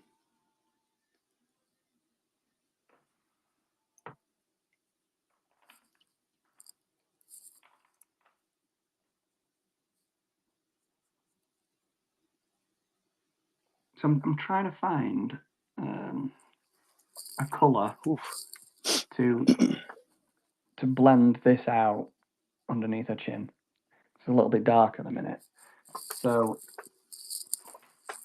I'm looking for something, I don't know, quite creamy looking, but not too pink, because we've got a yellow based face there. So let's try this one. So that's a Prismacolor, and it is called Peche Claire. There you go. Oh, is that like a yellow? It's kind of like a cream. Oh, okay. Yes, so consignment's a good way to say it. So Saturday nights is when I do the Golden Hive Gallery show. We have one scheduled every Saturday night at 7:17 p.m. Eastern time, I believe is my GHG timing. I can't figure it out either, Doug. It's impressive, right? But and then Sundays, like I said, this is only our 5th week of doing the master class on Sundays. So it's kind of two separate things in the same setup. This one is more like what you were talking about, the sip and paint, where artists at home will do the same work along with Craig, and I just get to do it live and show everybody how hard it actually is. Because he makes it look so freaking easy. And we've had Lindsay Grayling, and we've also had, there we go. So those are the previous masterclass right there. That was Lindsay Grayling, episode 1. Episode 2 was Craig Deakes with Darth Maul. Episode 3 was Ash M with Shin, and then episode 4 last weekend was Qui-Gon with Lindsay Grayling again. The Golden Hive Gallery thing, it's literally artists will just ship me anything, and it's open to anybody. Any artist are allowed to send in whatever they want to send in, and I sell it as quickly as I possibly can. Some things sell super quick, some things will stay around for a few months. I don't, there's no rhyme or reason to how some things sell and some things sit around, truthfully. I've had stuff come in and we auction everything off on Saturday night at the starting price, and then it swaps over to a buy it now if it doesn't sell that night. But I've had stuff come in that I'm like, oh, this is 100% selling within the first 5 minutes, and then it'll sit here for 3 months, and I'm like, I can't believe nobody's picked it up. It's wild. Ask him if he's a Ric Flair fan. Are you a Ric Flair fan? Is there any Ric Flair fans in here, or Lady Death? Oh yeah, there's that one as well. I forgot. Yeah, about we do have the Lady Death still hanging out in here.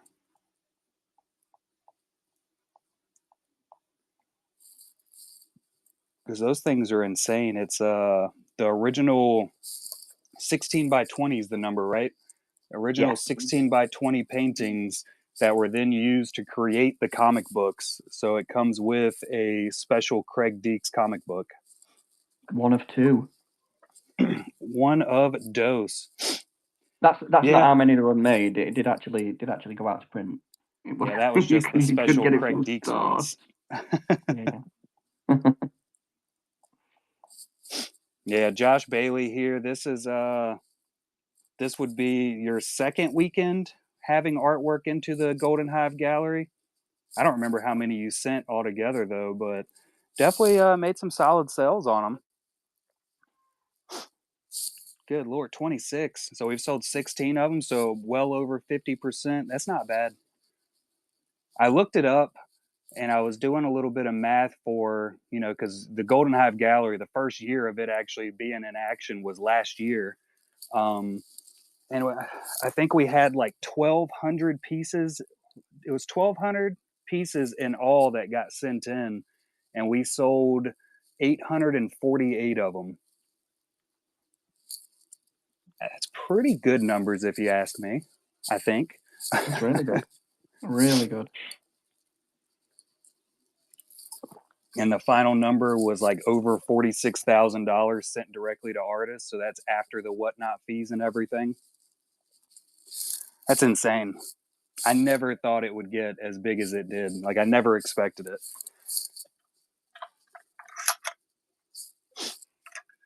Yeah, it was it was kind of just, I was making the honeypot sets. Oh man, my pencil tip broke. I was making the honeypot sets. Is that a Prismacolor? It definitely is a Prismacolor. But I had so many artists start contacting me. Like right now I have a waiting list of over 50 artists that want to get into future honeypot sets. And I was like, man, like I just can't get more people in because, I pay for all that out of pocket. I started that up by working a massive amount of overtime so I could get people in and pay everybody ahead of time before the set even sold or anything. And I wanted to find ways to get more artists paid more. So we started up that GHG and it just went really well. I loved it. Now we just keep going with it.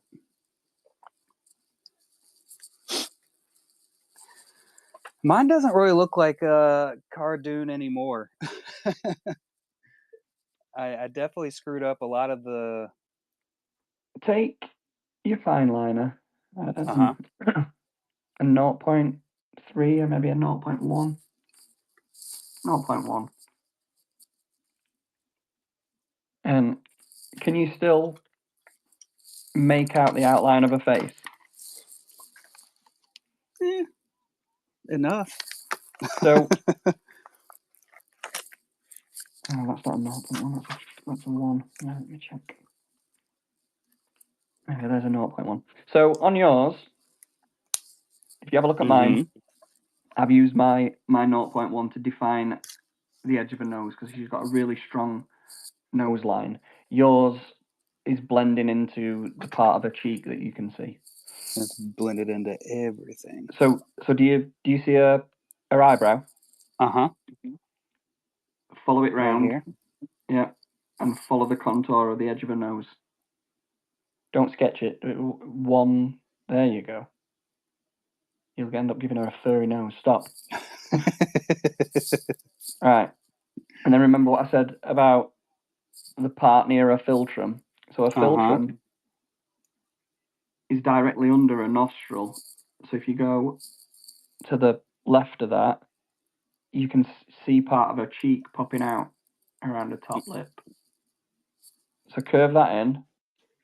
And then the other bit that I've noticed about yours is she's got a bit of a overbite on her top lip. So you need to bring that out. Her top lip tucks back in, and we need to give her more of an underbite. And then bring that bottom massive underbite. Yeah, and then bring that. So, and then the next part that I've noticed is she's got quite a strong, like whatever this bit is between your lips and your chin. So bring that in, and then back out again, and then follow that curve around. So make her chin a little bit more thinned out.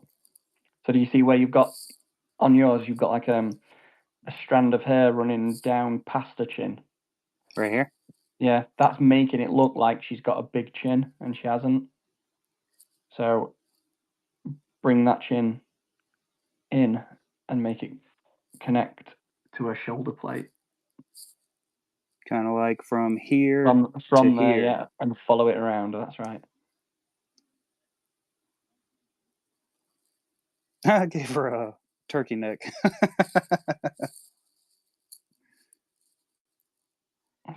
we can fix it. I think straighten it up a little bit. So that's better than what it looked like before. Yeah, it's definitely it's way better.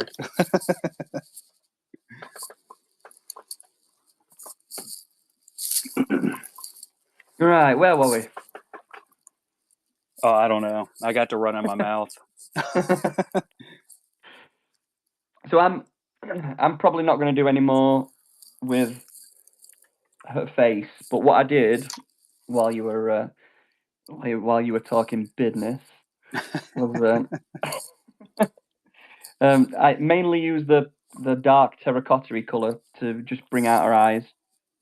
Mm-hmm. Used it a little bit on the underside of her nose, around the philtrum. Brought the top lip back out with it. Probably could go a bit darker with that. And then yeah, I think that was it with that. I used a coral pink colour, just to give a little bit more colour to her bottom lip. And I'm probably going to go back in with like a white gel pen with that. I think what I might work on now is the kryptonite bit, which is I need to do her ear. We need to fix her ear. I think her ear looks amazing. Gorgeous ear.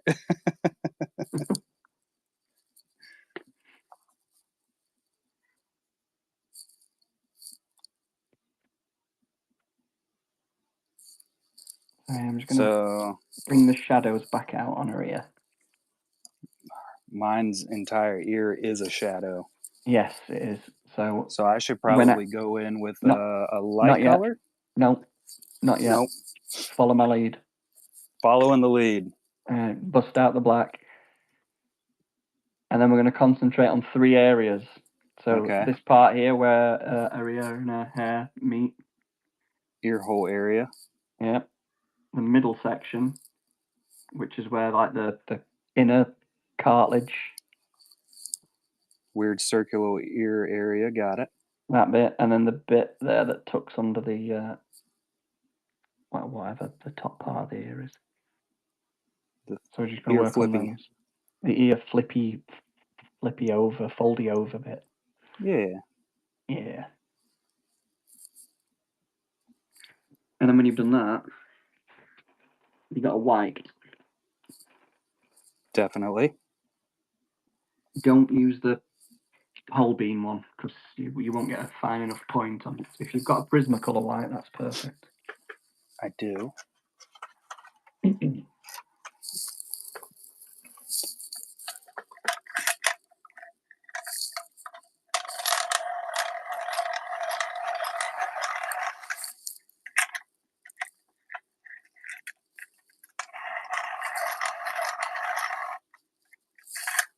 And what are we doing with this white? So with the white, we are going to go back around the foldy flappy part there. Bring that white back out. Okay. There we go. And then we're also going to, and I've gone over mine as well, we're also going to brighten up this part here. The middle bit, just above where you added your black shadow.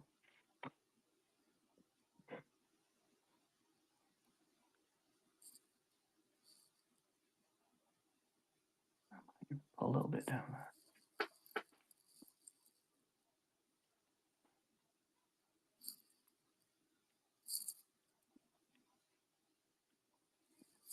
Ooh. And then I think just because I didn't put enough, yellow and orange on there, I'm going to get like a golden colour and maybe just add a few bits in there just to brighten it up slightly where I missed with that paint. I don't think I put any of the yellow-orange color in her ear. I think it was all just purple. All purple. All purple. Full on blaster purple. I did.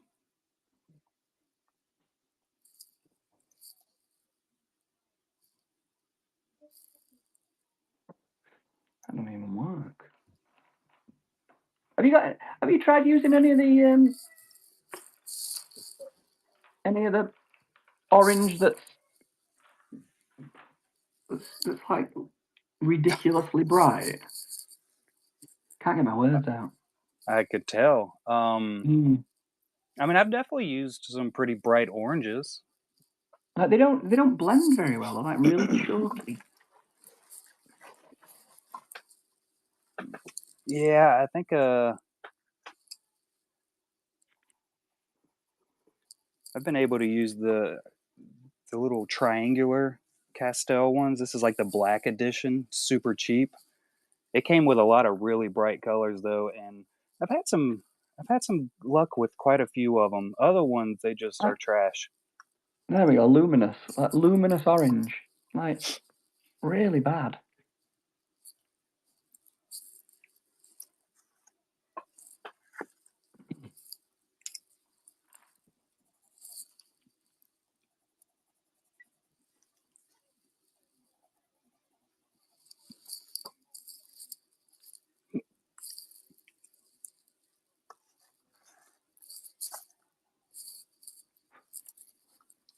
Right, that's enough. That's enough penciling.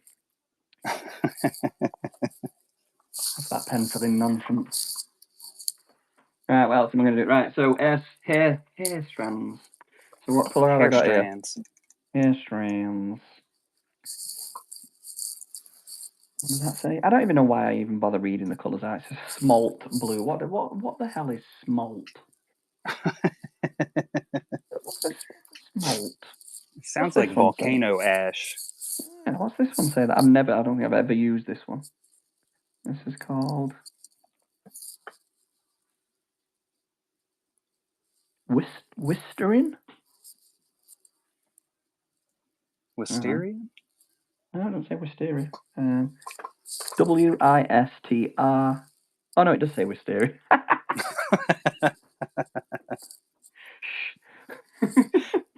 All right. Anyway, I'm going to use that to just put like a few hair strands in.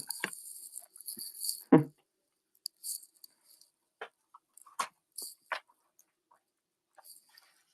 see if I can find a color that's equal to that. It's like a blue, like a really light bluish purple. Yeah. It's like a wisteria color. Wisteria. Was wisteria a tree? It is, kind of. It's more, you can grow it into a tree, but it's more of like a super invasive vine. A super invasive vine. Yeah, it'll wrap around other trees and stuff and completely murder them. It's really pretty though. I got some in my garden area. I'm guessing it's purple. It is. Yeah, it's almost like this purple. It's almost like this wisteria coloured purple. Almost exactly.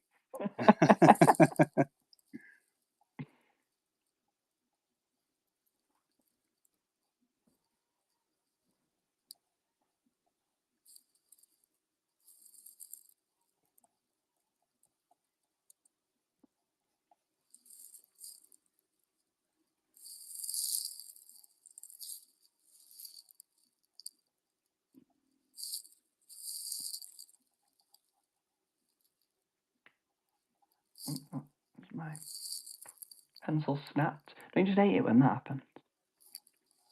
It can be the most infuriating thing in the world. You know, if you're doing like an eyelash or something as well, and then it just goes and then smashes into the eye and the nose area, and then Yeah.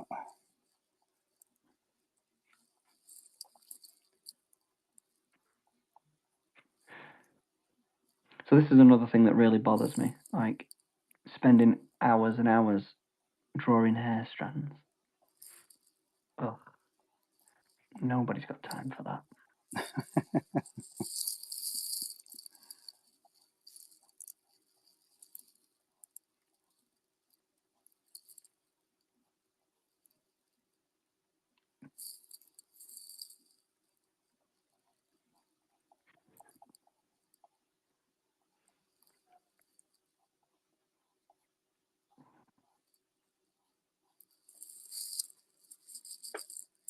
If we go through all the things that I've told you in the past that I hate drawing, female faces, which is what we're drawing now, hair, which is what we're drawing now.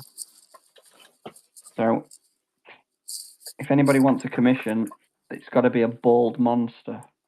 And So basically, you can only get a commission of me, done by Craig. you've got more hair than anybody I know. But not on top of my head, so it doesn't count. That's what my kids tell me, at least.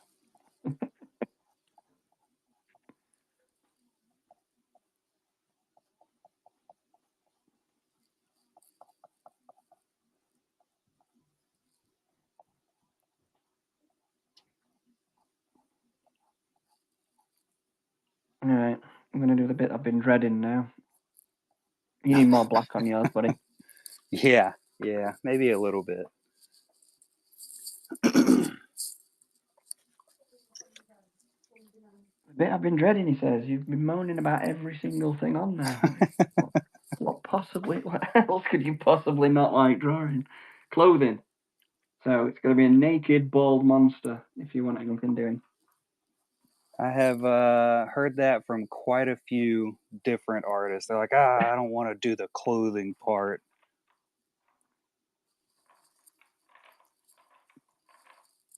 Nobody likes doing that, I don't think. Nah.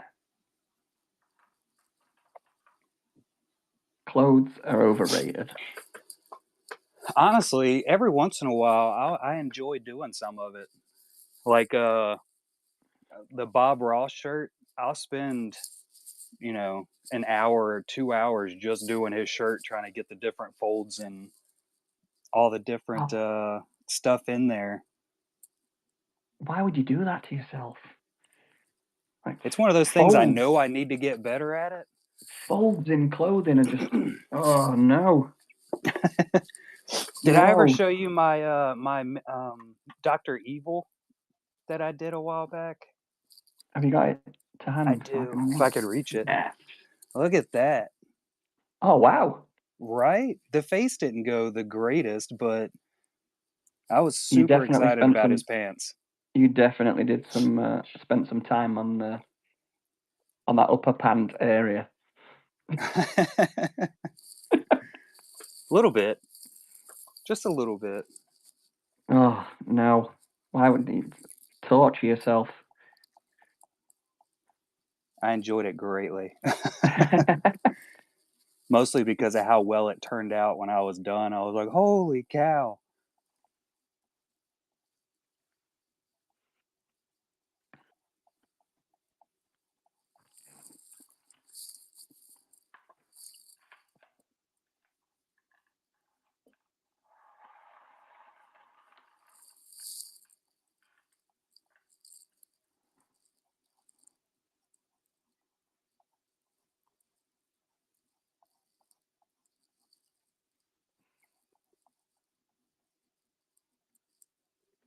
So I don't think I'm going to do too much extra to this. So what I would probably do now is bust out my airbrush and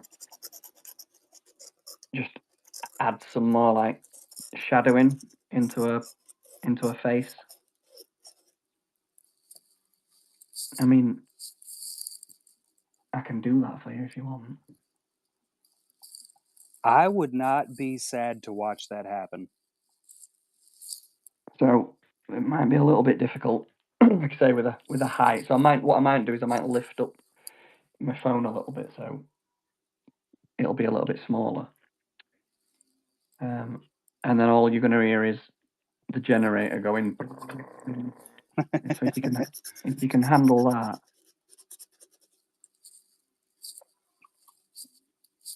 And I'm also a savage airbrusher as well. I do not follow any. So when I first bought an airbrush, I went online, as you do, and watched a whole bunch of tutorials on how to mix, how to clean, and then ignored them all. As you do. So if any of you in the chat are like pro airbrushes, then I absolutely apologize for what you're about to see. You are not going to It'll be- enjoy this. No, it'll be absolute airbrush sacrilege.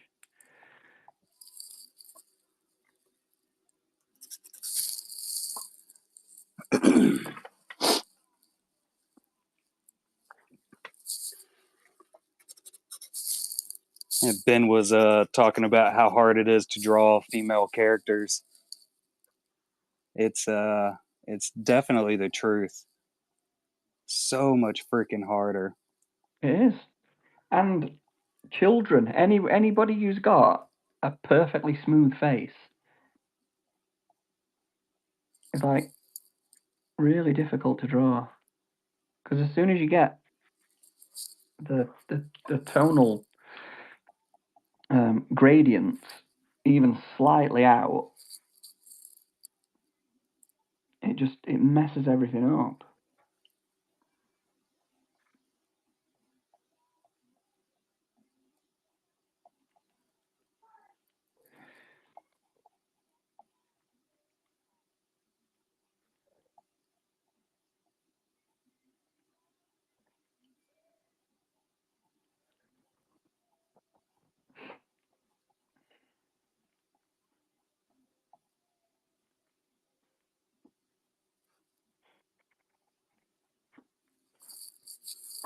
Okay, I'm gonna go for it, bees. Do Are you it. ready? Do it. Right, let me just. Can I do it from here? There's only one way to find out. You know what? We'll try and keep it at that height. See what happens. Give me my generator. Do you have it turned on already? Yeah. Oh no, I can't hear it at all. Yeah. That's good then. All right, so I'm gonna try and mix some. Get my Some phone skin up here so tone. I can see.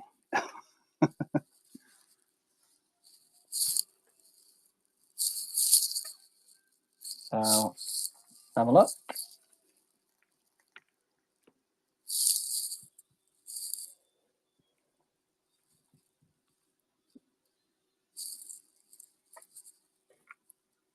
Are you not carrying on drawing?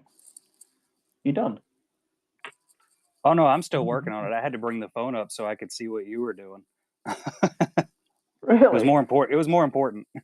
Well, I'm just mixing some paint at the minute, so you might as well. Not a lot happening. I'm just using like dunking these into a pot. More paints. And then trying to get like that sort of orange colour. So that, see if we can have a test. That kind of colour. Might need a little bit more yellow.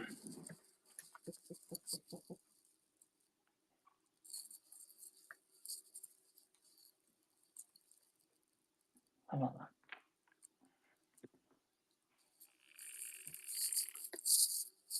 There we go. Oh yeah, there we go. It's a nice tan colour. Right, so I'm just using it to smooth the face out a little bit and just kind of add some definition. So you might see it slightly going in. You see how it's darkening it up slightly. So all I'm doing is just going over the bits that we shaded in already.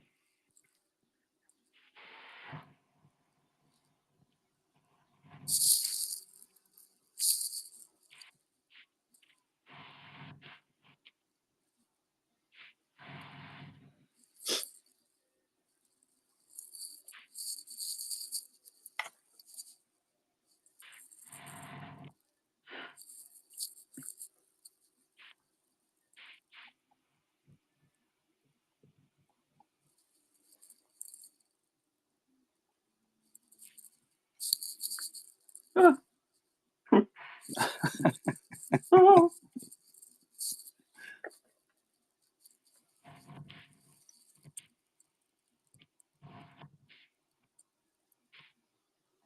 Wait a minute, of course I meant to do that.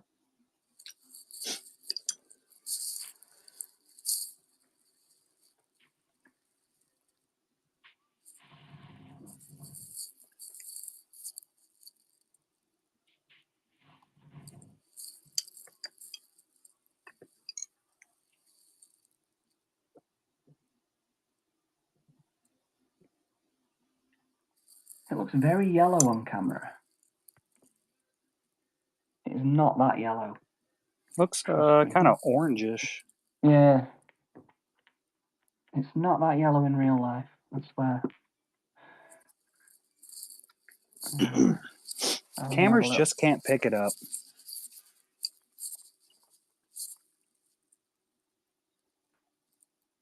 Some red.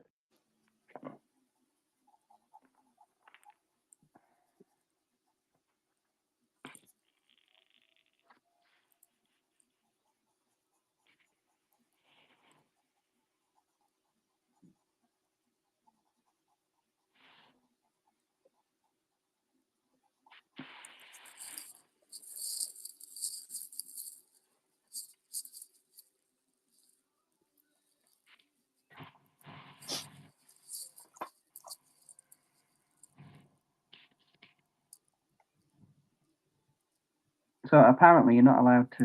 You're not meant to release the. You're not meant to stop and start like that. Apparently it splats your work. That's always good to know. But, I can never do it.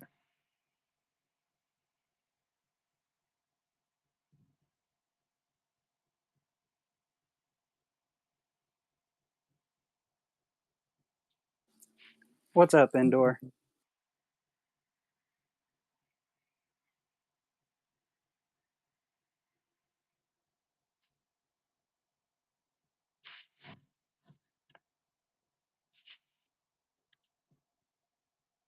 All right, I think what I might do now is just go in with a few painted highlights, just to bring like some of the areas around her nose and her chin back out, and then I'll draw in a little rebellion tattoo that she's got on her cheek, and then we'll probably call that done. So not too much airbrushing there, just a little bit, just to smooth out those complexions. There we go. Turn that off, and then we'll do some finishing touches. It's pretty amazing. It's pretty amazing just how that little bit you just did just transformed it to that extra 3D look. Well, that's kind of all I do with an airbrush. I can't airbrush detail, as you saw when I cried out there like little wimp. So all I ever do is use it to just smooth things out. Well, it works for you. It definitely works for you. So I'm just looking for. No, I will not be there, Ben. It's I've definitely talked about it and thought about possibly trying to make it out to one. Same thing with Star Wars Celebrations. I have it in my head that I would like to go to the next one, but at the same time, I'm most likely not going to. It's too many people. I am not good with the people. Ghost Crew coming in with a raid. Y'all get to see the fantastic Craig Deakes work and my not too terrible follow along piece. I always thought you were a man of the people. No. I'm one of those people that really hate large groups of people, and by large groups I mean like 3 or more.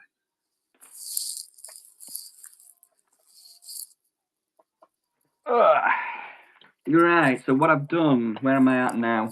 I've got my trusty little splat card there. I put a little bit of white gouache on there and a little bit of flesh tone gouache on there. And all I'm going to do is just pick out some highlights.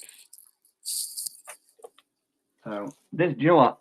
This is actually my favourite part of doing any drawing or painting is putting blue into my white. That's the best thing I ever do.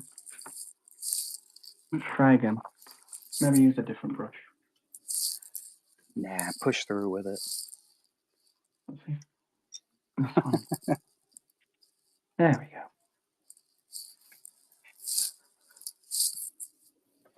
This is the best bit.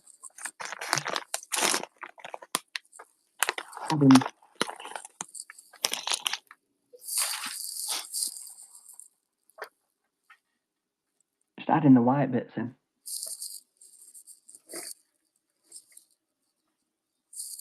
White spots. Yeah, so if you like we did with your black fine liner with white, I mean you can use like a white pen, white gel pen, or a Posca marker if you've got one. But I like using a fine tip brush. And get better details in them.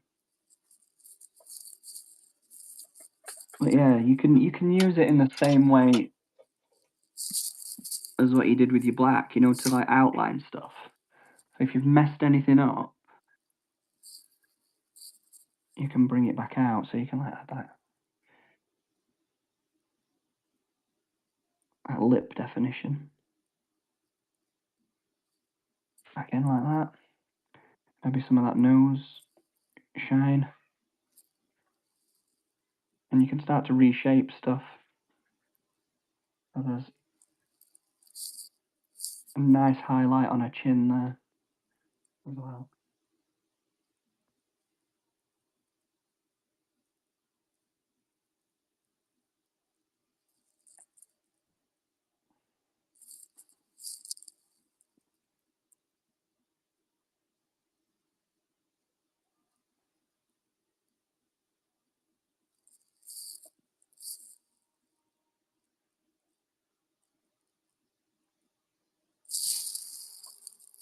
I always find you can never, it doesn't matter how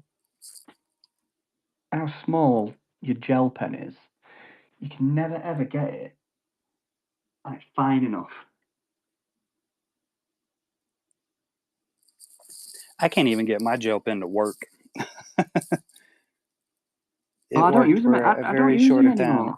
Yeah, you get them. You get a gel pen from an art shop, and then you'll use it for an hour, and then you'll come to do another painting a couple of days, weeks later, and you think, well, I've only used this once to do 3 dots, and it's dried up.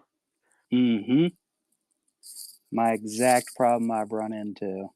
Yeah, they're shocking. So yeah, I'd always go for a paint pen over a gel pen.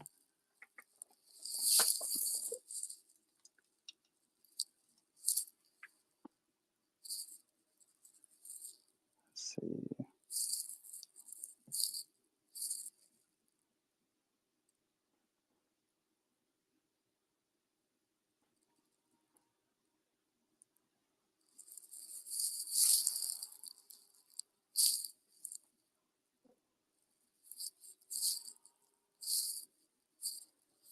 Well, somebody's in trouble downstairs.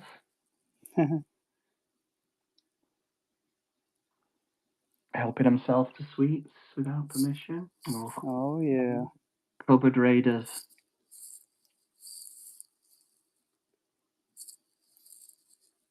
Sometimes you just gotta do it.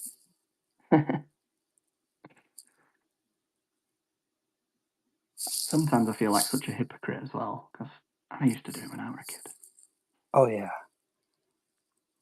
Yeah, I have that same thought quite often. I'm getting on to the kids for doing something, and I'm like, I shouldn't be overly hard on them because I used to do the same exact thing.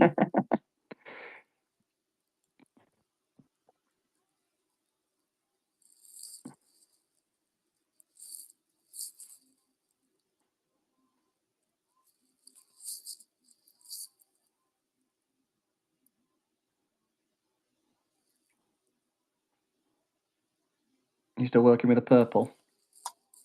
Say what? You still working with a purple? No, I got my white paint over here. Oh, nice. I've given up on the purple.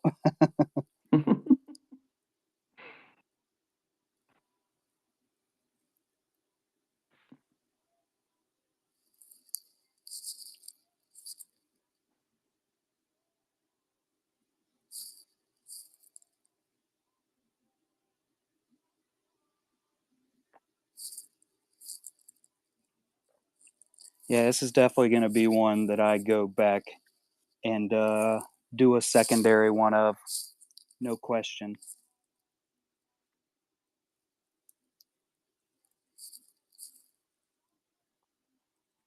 I mean, paints do take a lot of getting used to.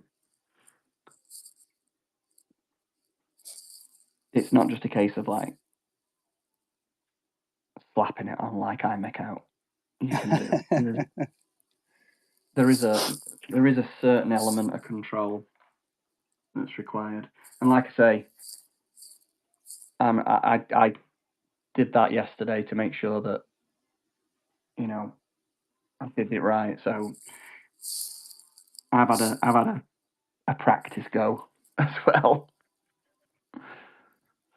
I actually thought about doing that this round. I was looking at it and I was like, I should attempt to do one real quick because I've never done Cara Dune,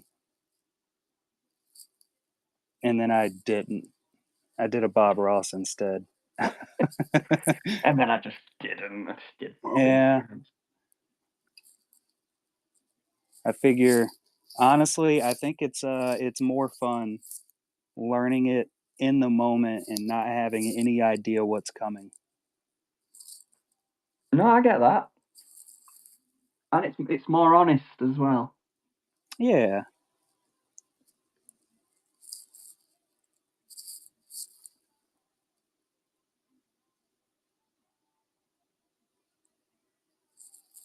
But you can't come at it from that direction if you're the one teaching it, because you could get like 2 hours into a session and then be like, oh that didn't work. Sorry, guys. Just All right, everybody, wasted. crumple it up and throw it in the trash. Yeah, throw it away. This and was we a go class again. on what not to do.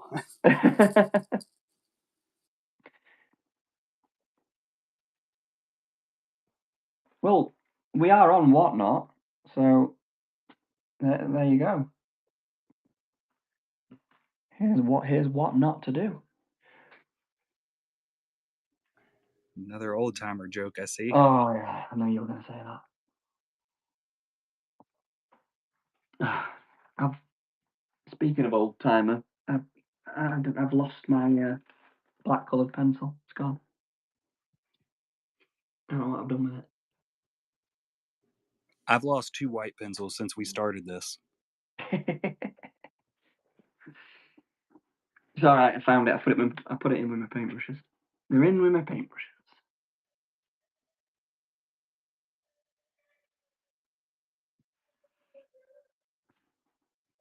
Have you noticed how bored I keep getting? I'll like put a highlight in there and then like think, oh, I need to jump back in with a coloured pencil, and then I'm back on with a coloured pencil. And then I might get my airbrush out again a bit later. It's never ending.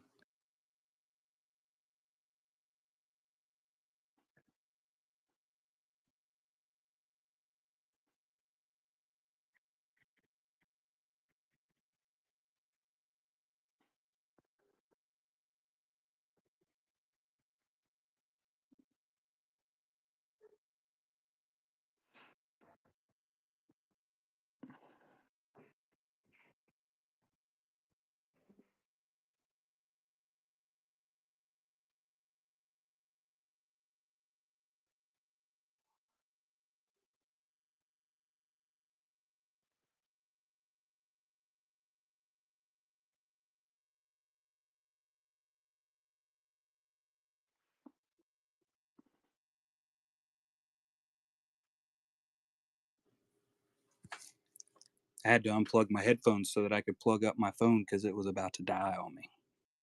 Oh, I've got about 400 different wires going on here. I've got a plug charging up my iPad for the reference image, and then I've got one plugged into my iPhone to record this, and then I've got 2 different plugs for lights. It's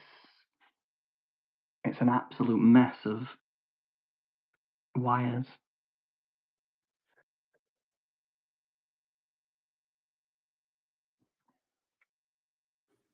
Yeah, for some reason, I don't know what it is, but every time I've started a show with you, my earbuds won't connect.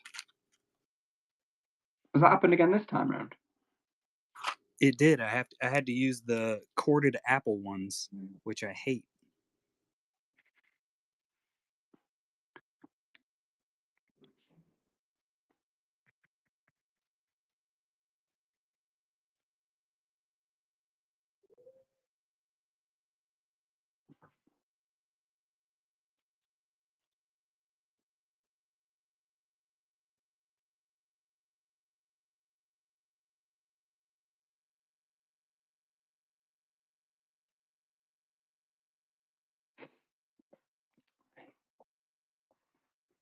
Well, I think we're almost there.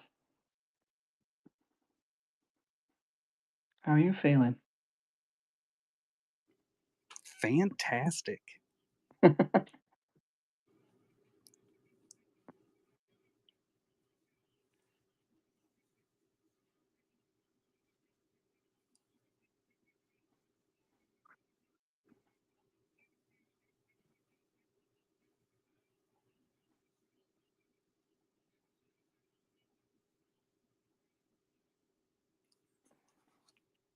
Yeah, I still can't do ears.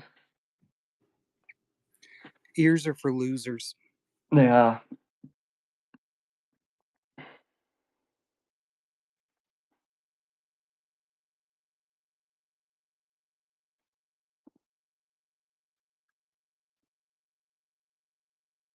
Yeah, making it worse.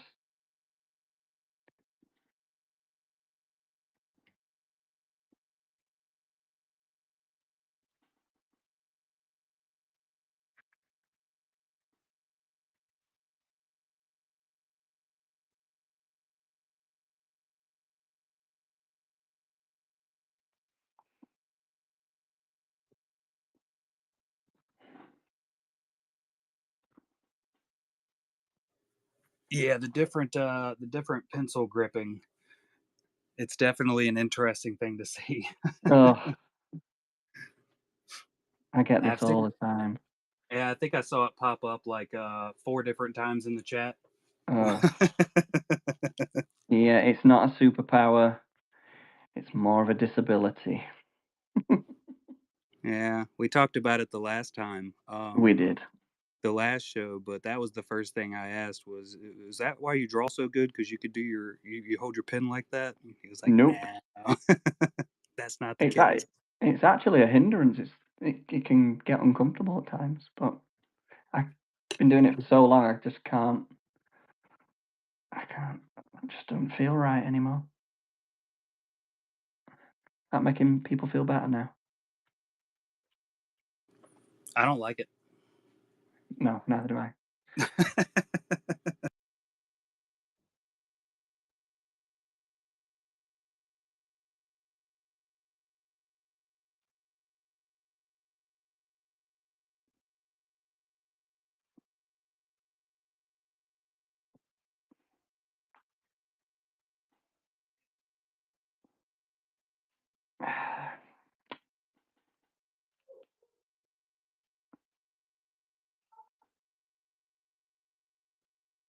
All right, I think I'll just go around shoulder pad area, and then we'll probably call it done. How long have we been going? We are at 2 hours and 46 minutes. How long did Lindsay's stream last? About 2 hours and I think like 45 minutes. Oh. So we've beat her by a minute. Ish. Yeah, but if you go back and watch it, I think it's like 5 hours on YouTube because I ended up staying on afterwards so that I could run my mouth and package everything from the night before.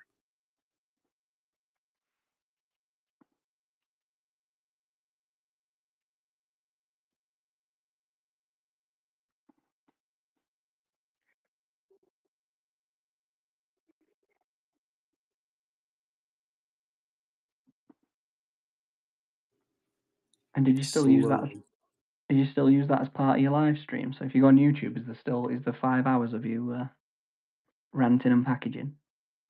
Yeah, it's up there. Yeah, so any of my streams, they automatically cast over to my YouTube and my Facebook. So anytime I'm live, I'm also live on YouTube and Facebook, and it saves it a lot longer on YouTube. Facebook, I think it deletes it after like 2 months, but YouTube, they just stay up there. Yeah, the Craig permanent. is doodle_imp on Instagram. And I'll show that off also.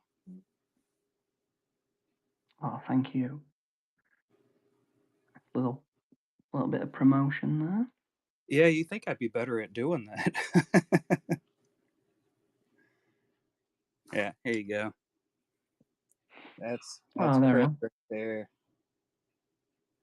You can see all the notifications that have come across on my phone since we've been doing this. I had to There you silence go. it. I'm available for birthdays, weddings, bar mitzvahs.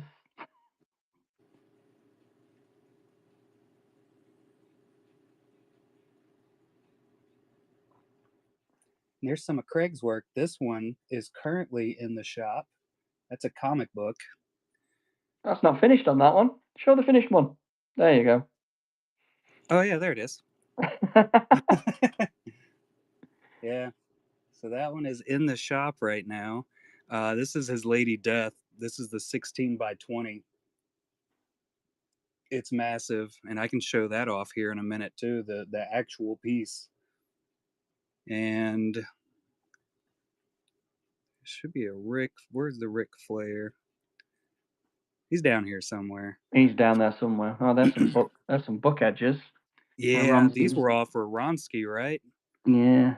Yeah, these are the ones that he was showing me originally. Like this was the first artwork I saw from you was your book edges. They were really tough to do. I had to build like a custom clamp to clamp the pages together. And at that point, I'd never drawn anything tiny either. They were all these pieces, which are like, oh, you own that one. I do.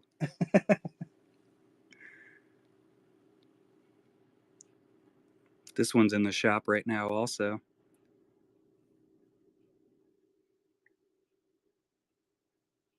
As is that one. That's the one currently pinned up at the bottom. The Surfer. Yeah, 11 by 17. This thing's massive and gorgeous. Moon Knight, that's also in the shop. 11 by 17.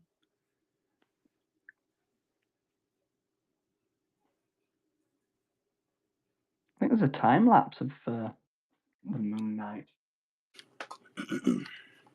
I don't usually make them because it's really awkward. I'm kind of leaning over to the side and like wrenching my neck. It's really uncomfortable to make a time lapse.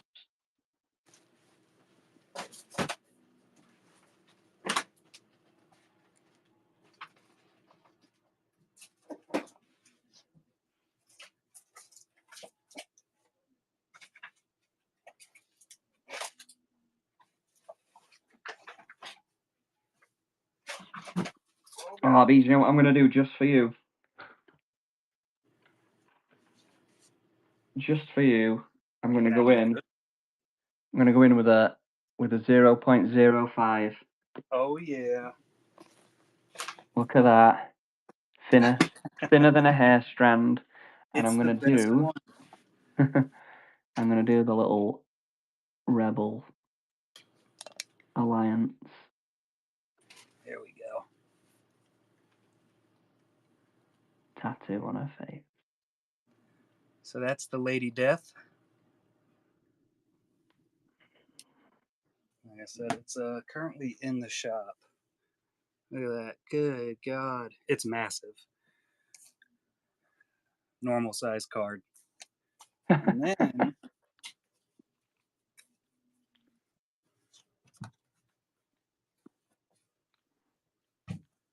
the Ric Flair. There he is. There he is. I gessoed that canvas. I don't usually do it. So yeah, look, you can see it's rippled and textured, and stole that off Drew Struzan video. There you go. And those, like I said, they come with the super fancy comic books. Oh.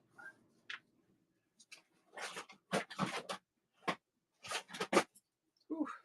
I got them way on the other side of the room because I had to have a full flat table so that they could sit on, along with the 11 by 17s and everything.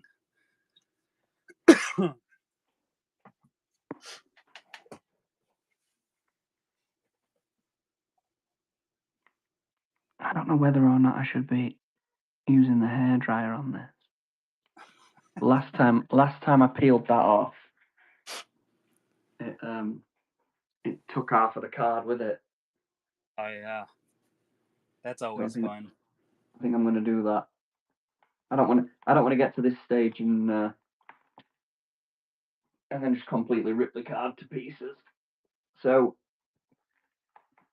you might have to listen to my hairdryer for another few seconds. We barely heard it last time. There it is.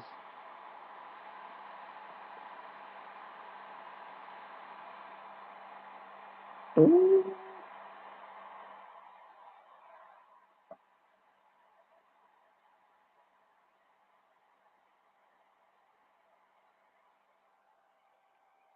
I'm sure there's an easier way to do this.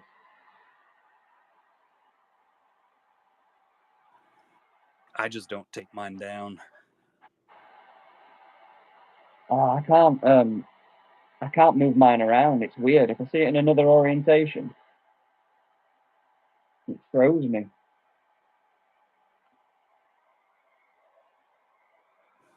That's pretty crazy. I know. You know, one of the things that I had learned early on, and this was by looking at like YouTube videos and stuff like that, it was if you're having problems with doing like specific characteristics, to look at it upside down so you see the shape of it, instead of like if you're doing a mouth, you're looking more at the shape than what you normally look at a mouth as. So supposedly it's supposed to help, but it hasn't helped me yet. Put it in a mirror as well. It's another good one.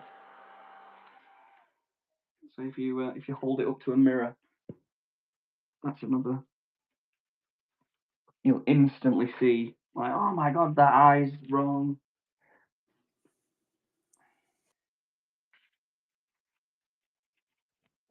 All right. There we go.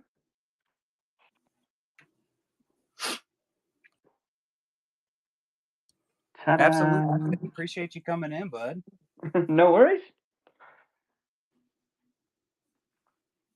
Loved every minute of it. I hope you were. Well, there you go. So there's the two side by side.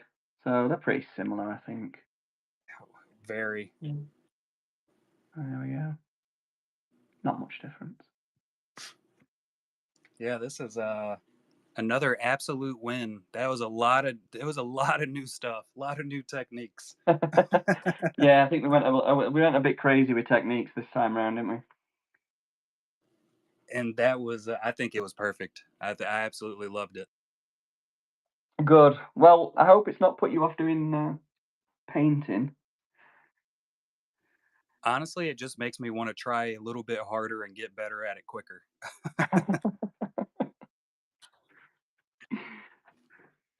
Come on then, let's have a look at yours.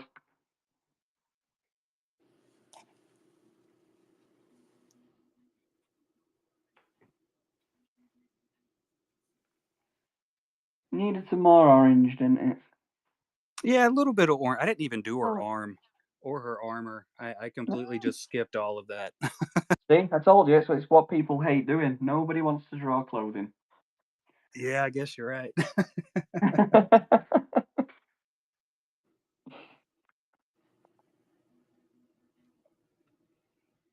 There you go. I want to see you sign it. Come on. Oh yeah, we definitely got to do that. Did you already sign yours? No. Nah.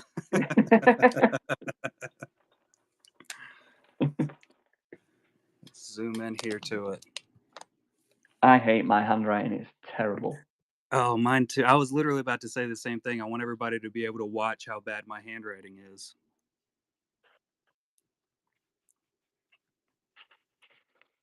There you go. See? Terrible handwriting.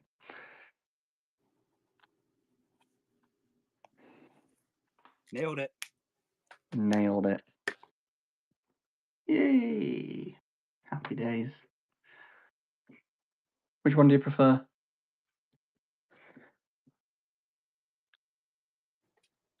Left. The one you did, I like the one you did today more. It's got more colour in this one, hasn't it? There's more purple and blue in it. And I think that might be the reason. Let's see. Here is we do have a couple completed pieces. Look That's at Alex that! McCormick. That is brilliant. That's better than mine. And then we have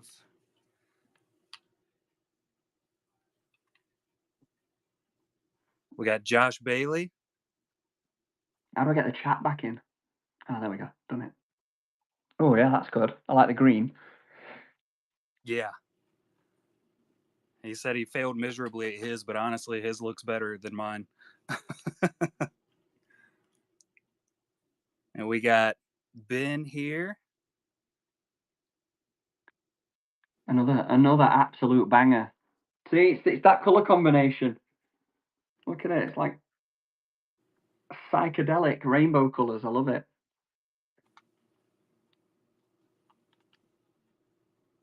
Let's see. That might be the only ones we've received so far. I don't know. I got like 47 notifications I'm going to have to go through. Right, KBs, I'm gonna leave you to it and let you ramble on for another 5 hours, and I'm gonna go and thank you so much. I'm gonna get some dinner. But I really enjoyed it as usual. Sounds fantastic, man. And once again, thank you so much for all of it and pretty much everything you've done up to this point on top of doing this. No problem. It's an absolute blast to have you in here, and it is a massive amount of help. No problem. Anytime. It's fun to do, and I just hope everybody learned a little bit, took something away from it. I think if people came in here and hung out for the whole stream and didn't learn anything, they weren't listening. Brilliant. Right, I'll catch you later, bud. So you need to kick me out of here, don't you? Oh yeah, I got to do that. All right, appreciate you, bud. Have a good one. No worries. See you later.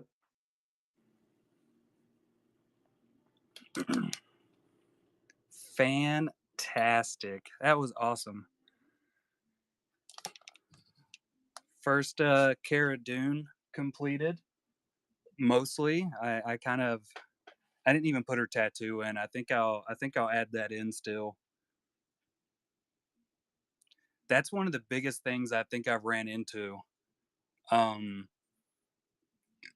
I've done it with every single class so far. I'll be following along pretty good, and then I get distracted watching the artist doing it, and I'll just completely miss full sections of what they're doing. And I won't put it into mine. I did it with the Qui-Gon Jinn with Lindsay on quite a few spots, and then she was like, "Oh yeah," and then I look at hers and I'm like, "Holy cow! Like, how did you get to this point?" I was watching the whole time, and I didn't put any of that into mine.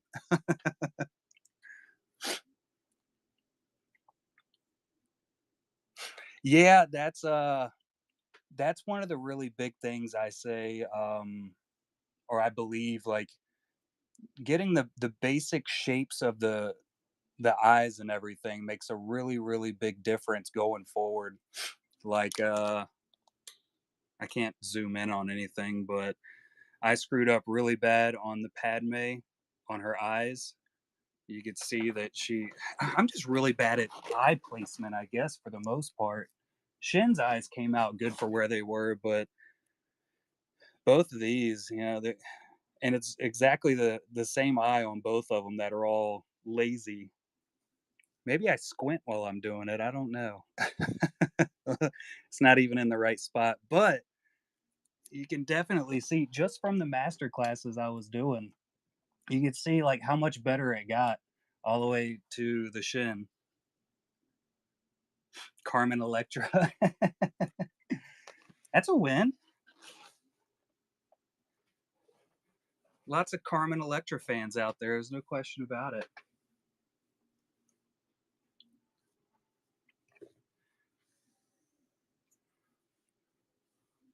Yeah, and what we'll end up doing, just like we've done with all the other classes, everybody that did one, send me the image over and I'll do a full group post and tag everybody that did it. And we'll show everything off. We actually just got a Darth Maul image in the other day. Yesterday, I think I posted it.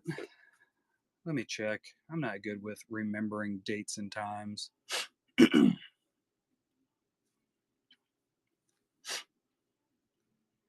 Yeah, Doug, that's I can tell you I've seen like leaps and bounds of different skills coming out ever since I started.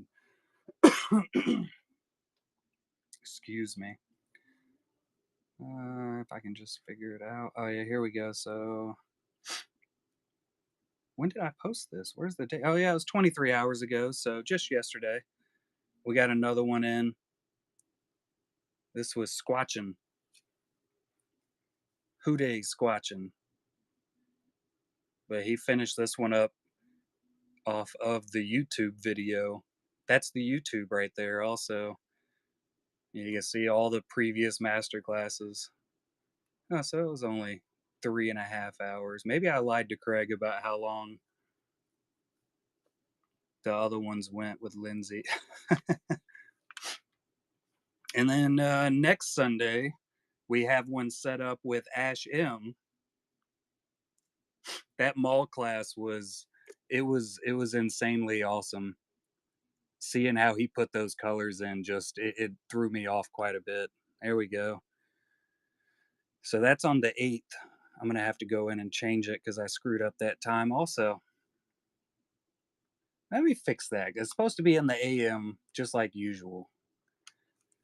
And I'll be sharing this on Instagram and all that good stuff so everybody can get ready for it. But we're doing the Jar Jar. I'm not gonna lie, I'm gonna have a massive amount of trouble with this. This will be one that I throw the outline away about 6 times. I did it with Padme before the Lindsay Grayling class. I literally threw 3 of them away. Said, nope, this is never going to see the light of day. I just couldn't get it. Yeah, the Cara Dune came out really good. And some of them do come out really good. And some of them I just can't get. But I mean, you could see how bad the lips came out, which we brought them back in. They look okay now. That was one of the really big things that Lindsay was so if you don't know, about a year ago is when I started drawing again, and it was more at the behest of Lindsay Grayling, and it was to the point that I would draw a line, and then I would send it to Lindsay, and she would tell me, "Nope, you got to draw it this way," and like we would send 40, 50 pictures back and forth of when I was drawing, and she would send me, just a simple picture of an eyeball and say, "All right, this is your reference now. Draw this." And so I would take a picture, I'd draw a little bit, I'd take a picture, and then she would basically completely roast it. Yeah, that's the truth, Doug, but like I get distracted very easily. Very, very easily. Um once I definitely plan on going back and doing another one of basically all of these. That's my hopes. Let's see. I'm trying to see if I have the picture of the eyes and everything. I know Art Swap actually owns one of my eyeball pieces. Ah, so here's one that Lindsay forced me to do. She just sent me a picture of that mouth and said, "All right, draw it." So this was one of my mouth learning experiences. I might not have pictures of the eyeballs in here. This was my very, very first Darth Vader I did. It was a doodle at work. This isn't mine. That's not even supposed to be in here. I saved it to the wrong one. There's some of my Darth Mauls.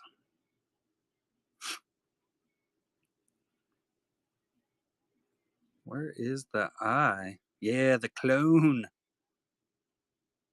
There's my first Rancor I ever did. I gotta revisit that. My wife now owns this one. I spent hours and hours doing this Cobb Vanth.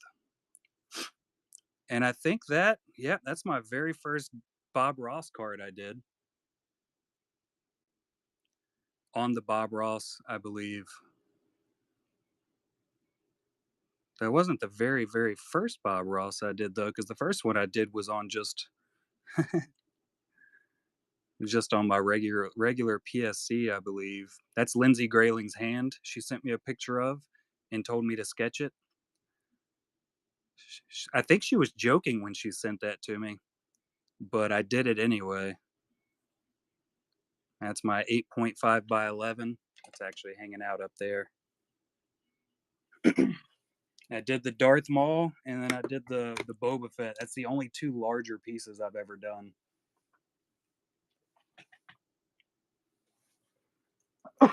Been working my way up on them. We'll do another one sooner or later. I have all these freaking sketch pads. I keep saying, "Oh, I'm gonna use it. And I'm gonna do this," and then I don't. I just use it for color checking.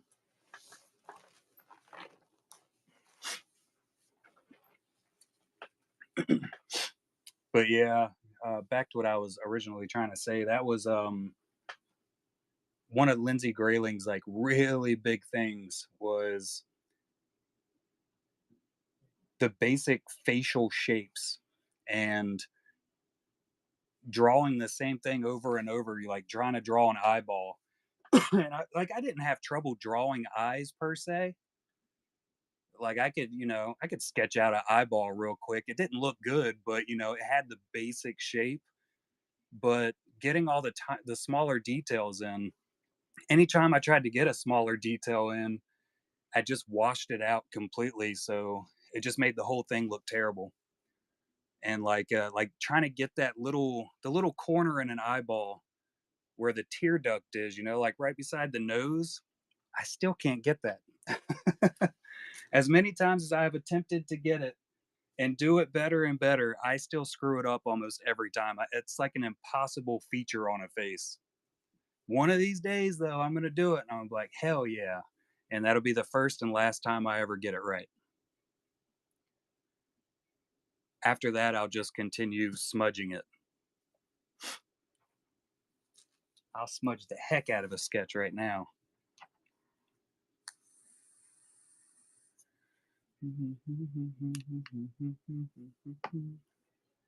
But unfortunately, that's going to be the end of the show today.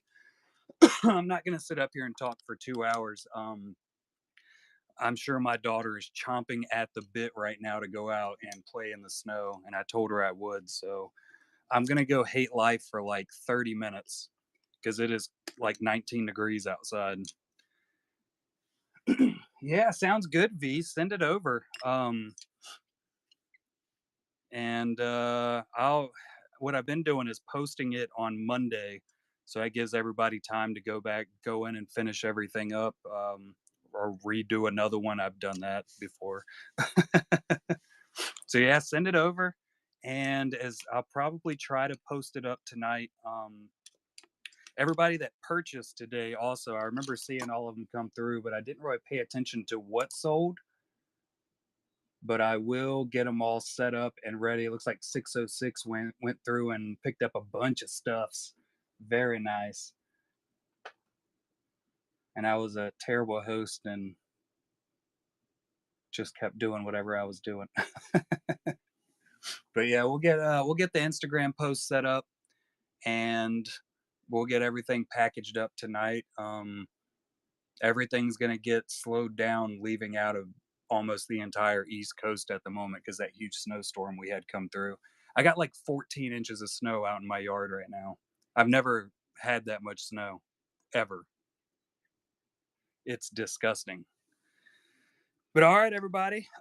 Definitely appreciate everybody coming out, hanging out, joining in. I'm starting to lose my voice now, and we will be back.